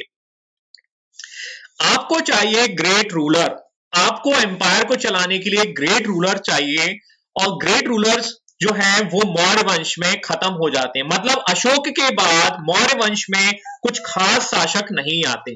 तो अशोक के जाने के बाद मौर्य वंश का डिक्लाइन हो जाता है। और मौर्य वंश का जब डिक्लाइन होगा तो हम देखेंगे कि कुछ और डायनेस्टीज आती हैं। मैं कहूं कि देखिए मौर्य वंश को चलाने के लिए आपको कैपेबल रूलर चाहिए, लेकिन आपके पास कौन है, राहुल गांधी हैं। और राहुल गांधी जो है वो इतने बड़े एम्पायर को हैंडल नहीं कर पाएंगे और उसको कैपेबल नहीं, वो हैंडल नहीं कर पाएंगे। तो ये मौर्य वंश का भी क्या हो जाएगा, डिक्लाइन हो जाएगा, पतन हो जाएगा। उसी तरीके से आप इन सब के पतन को समझ सकते हैं। अब मगध के बाद हम देखते हैं कि ब्राह्मण एरा आएगा, या कह सकते हैं ब्राह्मण काल आएगा। अब देखिए कि मौर्य वंश का एक रूलर मैंने आपको बताया जिसका नाम है अशोक। और अशोक किस धर्म को मानता है, बौद्ध धर्म को मानता है। और बौद्ध धर्म को मानता है तो देखिए यहां पर हम देखेंगे कि कहीं ना कहीं लोग जो है उस वैदिक कल्चर को भूल गए हैं जो हमने पीछे देखा था। तो यहां पर कुछ रूलर अब ऐसे आएंगे जो वैदिक धर्म को सपोर्ट करेंगे, मतलब वो यज्ञ वाले। Got it my points? तो कहीं ना कहीं हम देखेंगे कि ब्राह्मण era is a kind of the reaction after the Jainism and बौद्धिज्म। तो ब्राह्मण एरा आएगा और इस ब्राह्मण एरा के रूलर सपोर्ट करेंगे वैदिक धर्म को। और जिसमें आएगा पहला नाम शुंग, कव्व और सातवाहन। और ये सब किसको सपोर्ट करेंगे, वैदिक रिलीजन को, जो हमने पीछे देखा है। समझ में आया कि नहीं आया? वैदिक रिलीजन वो यज्ञ वाला रिलीजन, ऐसा हम कह सकते हैं। तो ये ब्राह्मण एरा कह सकते हैं, वैदिक रिलीजन कह सकते हैं, या हम ऐसे कह सकते हैं कि रिहैबिलिटेशन ऑफ द वैदिक एरा। मतलब फिर से वैदिक कल्चर को स्टेबलाइज करने का काम कौन करेगा, शुंग करेगा, देन उसके बाद कब्ब करेगा, देन उसके बाद सातवाहन करेगा। What is my points? अब एक चीज समझिए, अभी तक की कहानी समझ में आ रही नहीं आ रही है, मतलब हिस्ट्री थोड़ी इंटरेस्टिंग लग रही है नहीं लग रही है? अब आप देखिए कि यहां पर शुंग और कव्व और सातवाहन ये सब क्या करेंगे, इनका ऑब्जेक्ट क्या है, इनका ऑब्जेक्ट है इंडिया को आर्टिकल नंबर 1 देना। मतलब इंडिया को यूनाइटेड करना। यूनाइटेड करने का मतलब है ये लोग भी अपना एम्पायर का एक्सपेंशन चाहते हैं। जैसे हम ऐसे कहें कि मुझे नहीं मालूम कि मेरे साथ कितने लोग जुड़े हुए हैं, लेकिन आप लोग शायद भारत के अलग अलग एरिया से जुड़े होंगे। आप लोग मुझे पहचानेंगे तो मेरा एम्पायर का एक्सपेंशन होगा, हम ऐसे कह सकते हैं। तो ब्राह्मण एरा के दौरान शुंग, कव्व और सातवाहन ये लोग भी वही काम करते हैं जो पीछे मौर्य ने किया था। मतलब अपने एम्पायर का एक्सपेंशन, मतलब अपने साम्राज्य का विस्तार। लेकिन इतना एक्सपेंशन कभी नहीं हो पाएगा जितना मौर्य काल में देखा। और इसे मैं समझाता हूं एक मैप के द्वारा। देखिए एक टूटा फूटा मैप आपके सामने दिख रहा है। इस टूटे फूटे मैप से हम समझने की कोशिश करते हैं कि शुंग जो है वो लगभग इस पार्ट में है जहां मैंने सर्कल किया। शुंग जो है वो यहां पर होंगे। यहां पर आपको देखने को मिलेगा सातवाहन का एम्पायर। ठीक है, अब मेरी बात आपको मेरा उद्देश्य आपको यह समझाना है कि जो काम मौर्य ने किया वही कौन कर रहे हैं, शुंग कर रहे हैं। वही काम सातवाहन कर रहे हैं। और कव्व का तो नामो निशान ज्यादा देखने को नहीं मिलता है। मतलब वो केवल 30 वर्ष के लिए होते हैं, 30 years of the basic ruler, मतलब कहीं ना कहीं 30 वर्ष के लिए होते हैं, तो उनका मैप में ज्यादा मिलता भी नहीं है, तो वो मैप आपको देखने को नहीं मिल पाएगा।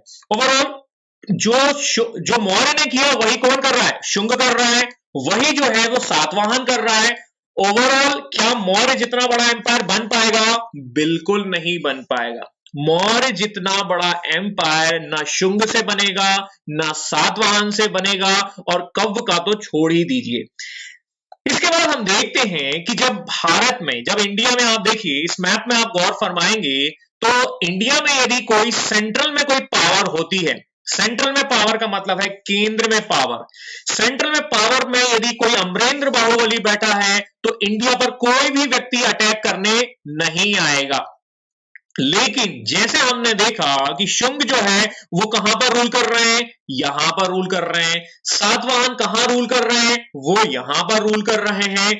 तो कोई ना कोई व्यक्ति झांकने जरूर आएगा और वो ये पूछेगा कि क्या चल रहा है भाई, और झांकने वाला व्यक्ति कहां से आएगा? नॉर्थ वेस्ट डायरेक्शन से ही आएगा। ध्यान दीजिएगा, north west direction is the most important direction and each and every invader is coming from this direction. अब हम देखेंगे कि जितने भी इन्वेडर्स हैं वो यहीं से आएंगे, और जैसे ही अमरेंद्र बाहुबली हटे और यहां पर अटैकर्स या इन्वेडर्स आ जाएंगे, तो यहां पर अब हमारी जो कहानी, हमारी जो स्टोरी है, हमारी जो हिस्ट्री है, वो कुछ इस तरीके से ही जाएगी। और हम यहां देखेंगे कि इंडिया पर आक्रमण होना शुरू हो जाएंगे। Got it my points? अब आपको मेरी बात समझ में आ रही होगी कि मैं क्यों इस पॉइंट को क्यों इतना डिटेल में लेके जा रहा हूं, क्योंकि ये हिस्ट्री का बेस है। एक बार ये चीज समझ में आ गई तो आपको हिस्ट्री को समझने में दिक्कत बिल्कुल नहीं होगी। लेकिन ये चार्ट, ये सीक्वेंस इज वेरी इंपॉर्टेंट, ये बहुत ज्यादा इंपॉर्टेंट है। और हम यहां देखते हैं कि जैसे ही सेंट्रल में पावर कमजोर होगी और इन्वेडर्स जो है वो मध्य एशिया से आना शुरू हो जाएंगे। और ये इन्वेडर कौन है? और इन इन्वेडर्स में सबसे पहला नाम आता है ग्रीक। इस इन्वेडर के बाद नाम आएगा शक। आपको कोई शक नहीं होना चाहिए। और इसके बाद आएगा पहलव या पार्थियन, और इसके बाद आएगा द कुशाणाज। तो all these invaders is coming from the BC. जब हम देखते हैं कि इसको हम ग्रीक्स, शक, तवब्स एंड द कुशाण, कुछ ये क्रम भी आपको याद रखना होगा, क्योंकि कई बार ये ऑर्डर, सीरियल ऑर्डर भी पूछ लिया जाता है। You must be remember this sequences. हालांकि पूरा सीक्वेंस आपको याद होना चाहिए। तो ग्रीक्स है, और यहां पर हम देखेंगे कि कुछ इस तरीके से, जो मैप आपके सामने दिख रहा है, कि जैसे ये कुशाण का एम्पायर है। अब आप देखो कि कुशाण का एम्पायर जो है वो कुछ इस तरीके से होगा, ठीक है। अब कुशाण जो है उनका एम्पायर जो है वो यहां पर है, सेंट्रल एशिया में, लेकिन इनकी बॉर्डर जो है वो इंडिया को भी टच करेंगी, मतलब इंडियन सब कॉन्टिनेंट को भी टच करेंगी, और कुछ इस तरीके से वो अपने एम्पायर का एक्सपेंशन करते हैं। तो इस तरीके से कुशाण जो है वो हम समझ सकते हैं कि इंडिया पर इस समय सेंट्रल में कोई पावर नहीं है, लेकिन जो सेंट्रल एशिया के जो रूलर हैं वो कहीं ना कहीं इंडिया की टेरिटरी को अपने एम्पायर में मिला लेंगे। तो इस तरीके से हम कुशाण और इनको समझ सकते हैं, या foreign invasion from the central Asia. अब आप देखें तो यहां पर कुछ रूलर्स के नाम मैं अब लिखने वाला हूं, ठीक है। तो ग्रीक में एक नाम आएगा मिनांडर।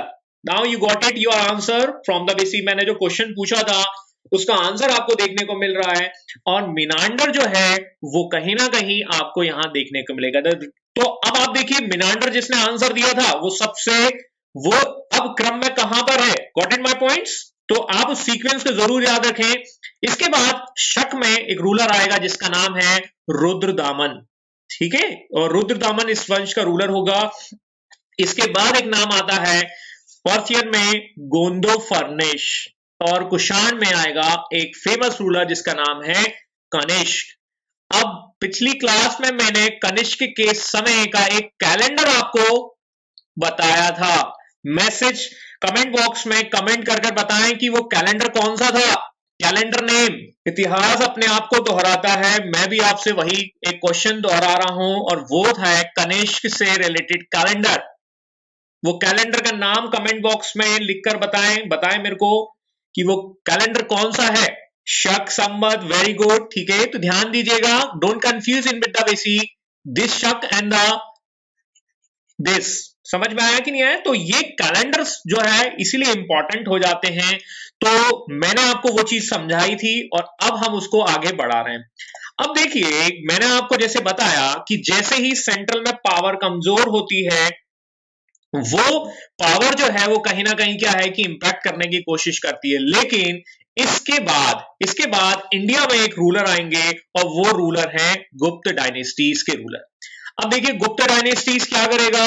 गुप्त डायनेस्टीज भी वही करेगा जो पीछे मौर्य ने किया। मौर्य क्या कर रहे हैं? मौर्य आर्टिकल नंबर 1 बनाने की कोशिश कर रहे हैं। आर्टिकल नंबर 1 का मतलब है एक्सपेंशन ऑफ एम्पायर, अपने साम्राज्य का विस्तार करना है। तो जो इतिहास मौर्य लिखकर चले गए हैं, गुप्त भी वही लिखने की कोशिश करेंगे। और गुप्त में ही हमें मिलेंगे चंद्रगुप्त मौर्य, चंद्रगुप्त मौर्य नहीं मिलेंगे, चंद्रगुप्त मिलेंगे। तो गुप्त वंश के एक रूलर हमें यहां देखने को मिलेंगे और इनका एम्पायर कुछ इस तरीके से होगा। तो देखिए, इस मैप को आप थोड़ा सा समझने की कोशिश करिए।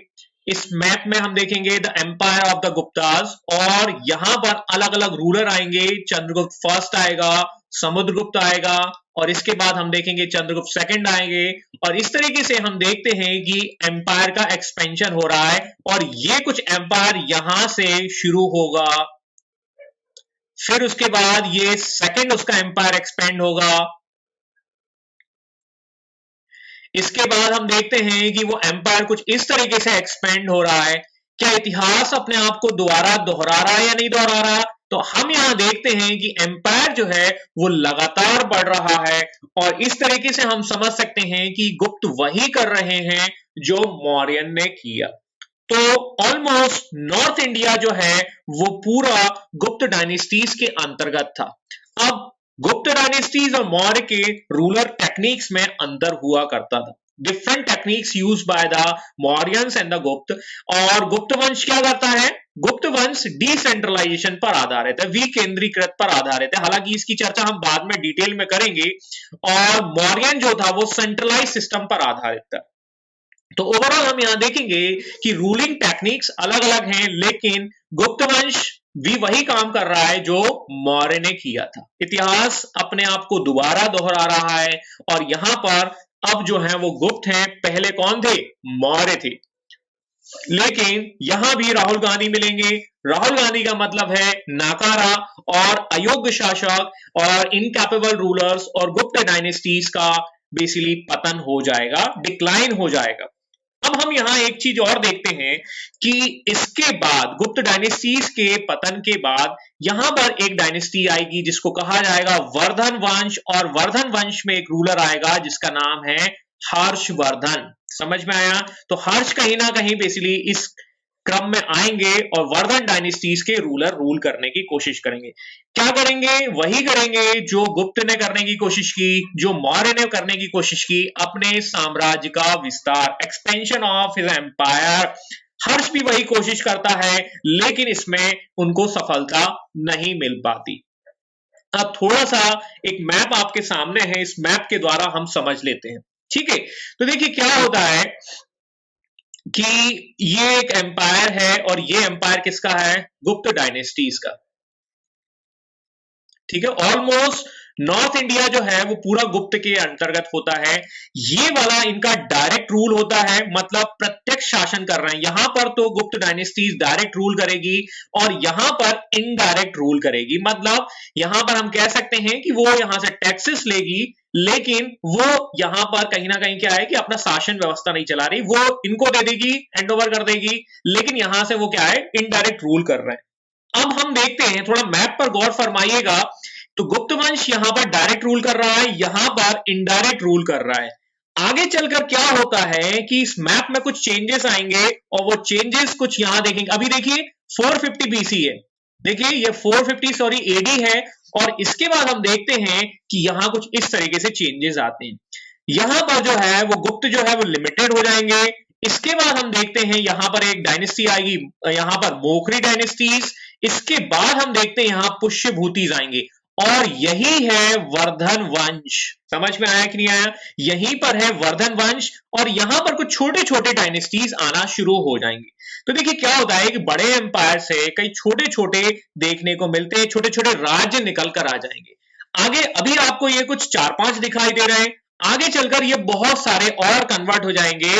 मैं अगले मैप की ओर बढ़ गया हूं, यहां पर आप देख लीजिए। तो ये गुप्तास जो है वो कहीं ना कहीं इस तरीके से लिमिटेड हो जाएंगे और ये पुष्यभूति जो है इस तरीके से आएंगे। आगे चलकर वर्धन वंश का जो रूलर है हर्षवर्धन, वो अपने एम्पायर का एक्सपेंशन करेगा और वो कुछ इस तरीके से आगे बढ़ा जाए। तो आप देख रहे हैं अब आप देख रहे हैं कि हर व्यक्ति आर्टिकल नंबर 1 बनाने की कोशिश कर रहा है, एम्पायर को बढ़ाने की कोशिश कर रहा है और हर्ष भी वही करता है। लेकिन हर्ष का जो रूलर जो एरिया है वो कुछ ना कुछ यहां तक ही रह पाएगा, near by the Narmada, Narmada के किनारे तक ही रह पाएगा और वो अपने एम्पायर का एक्सपेंशन यहां पर करता है। तो देखिए वर्धन वंश हमने देखा और वर्धन वंश के बाद ही हमें यहां पर ट्राइपर्टाइट स्ट्रगल देखने को मिलेंगे, जिसमें हमें देखने को मिलेंगे पाल, प्रतिहार एंड राष्ट्रकूट। इतनी कहानी समझ में आई या नहीं आई, इतनी अभी तक जितनी बताई है वर्धन वंश तक, अभी मैंने ट्राइपर्टाइट स्ट्रगल्स नहीं समझाए हैं, इसको मैं आगे की क्लास में ले लेता हूं क्योंकि मैं एक लेवल तक लेकर आपको छोड़ देता हूं यहां पर, क्योंकि आगे के स्ट्रगल्स जो हैं वो कंटिन्यू रहेंगे और ये कंटिन्यू स्ट्रगल जो हैं वो हम आगे डिस्कस करेंगे। Any doubt till now? अभी तक कोई समस्या हो तो अब आप कमेंट बॉक्स में कमेंट कर पूछ सकते हैं।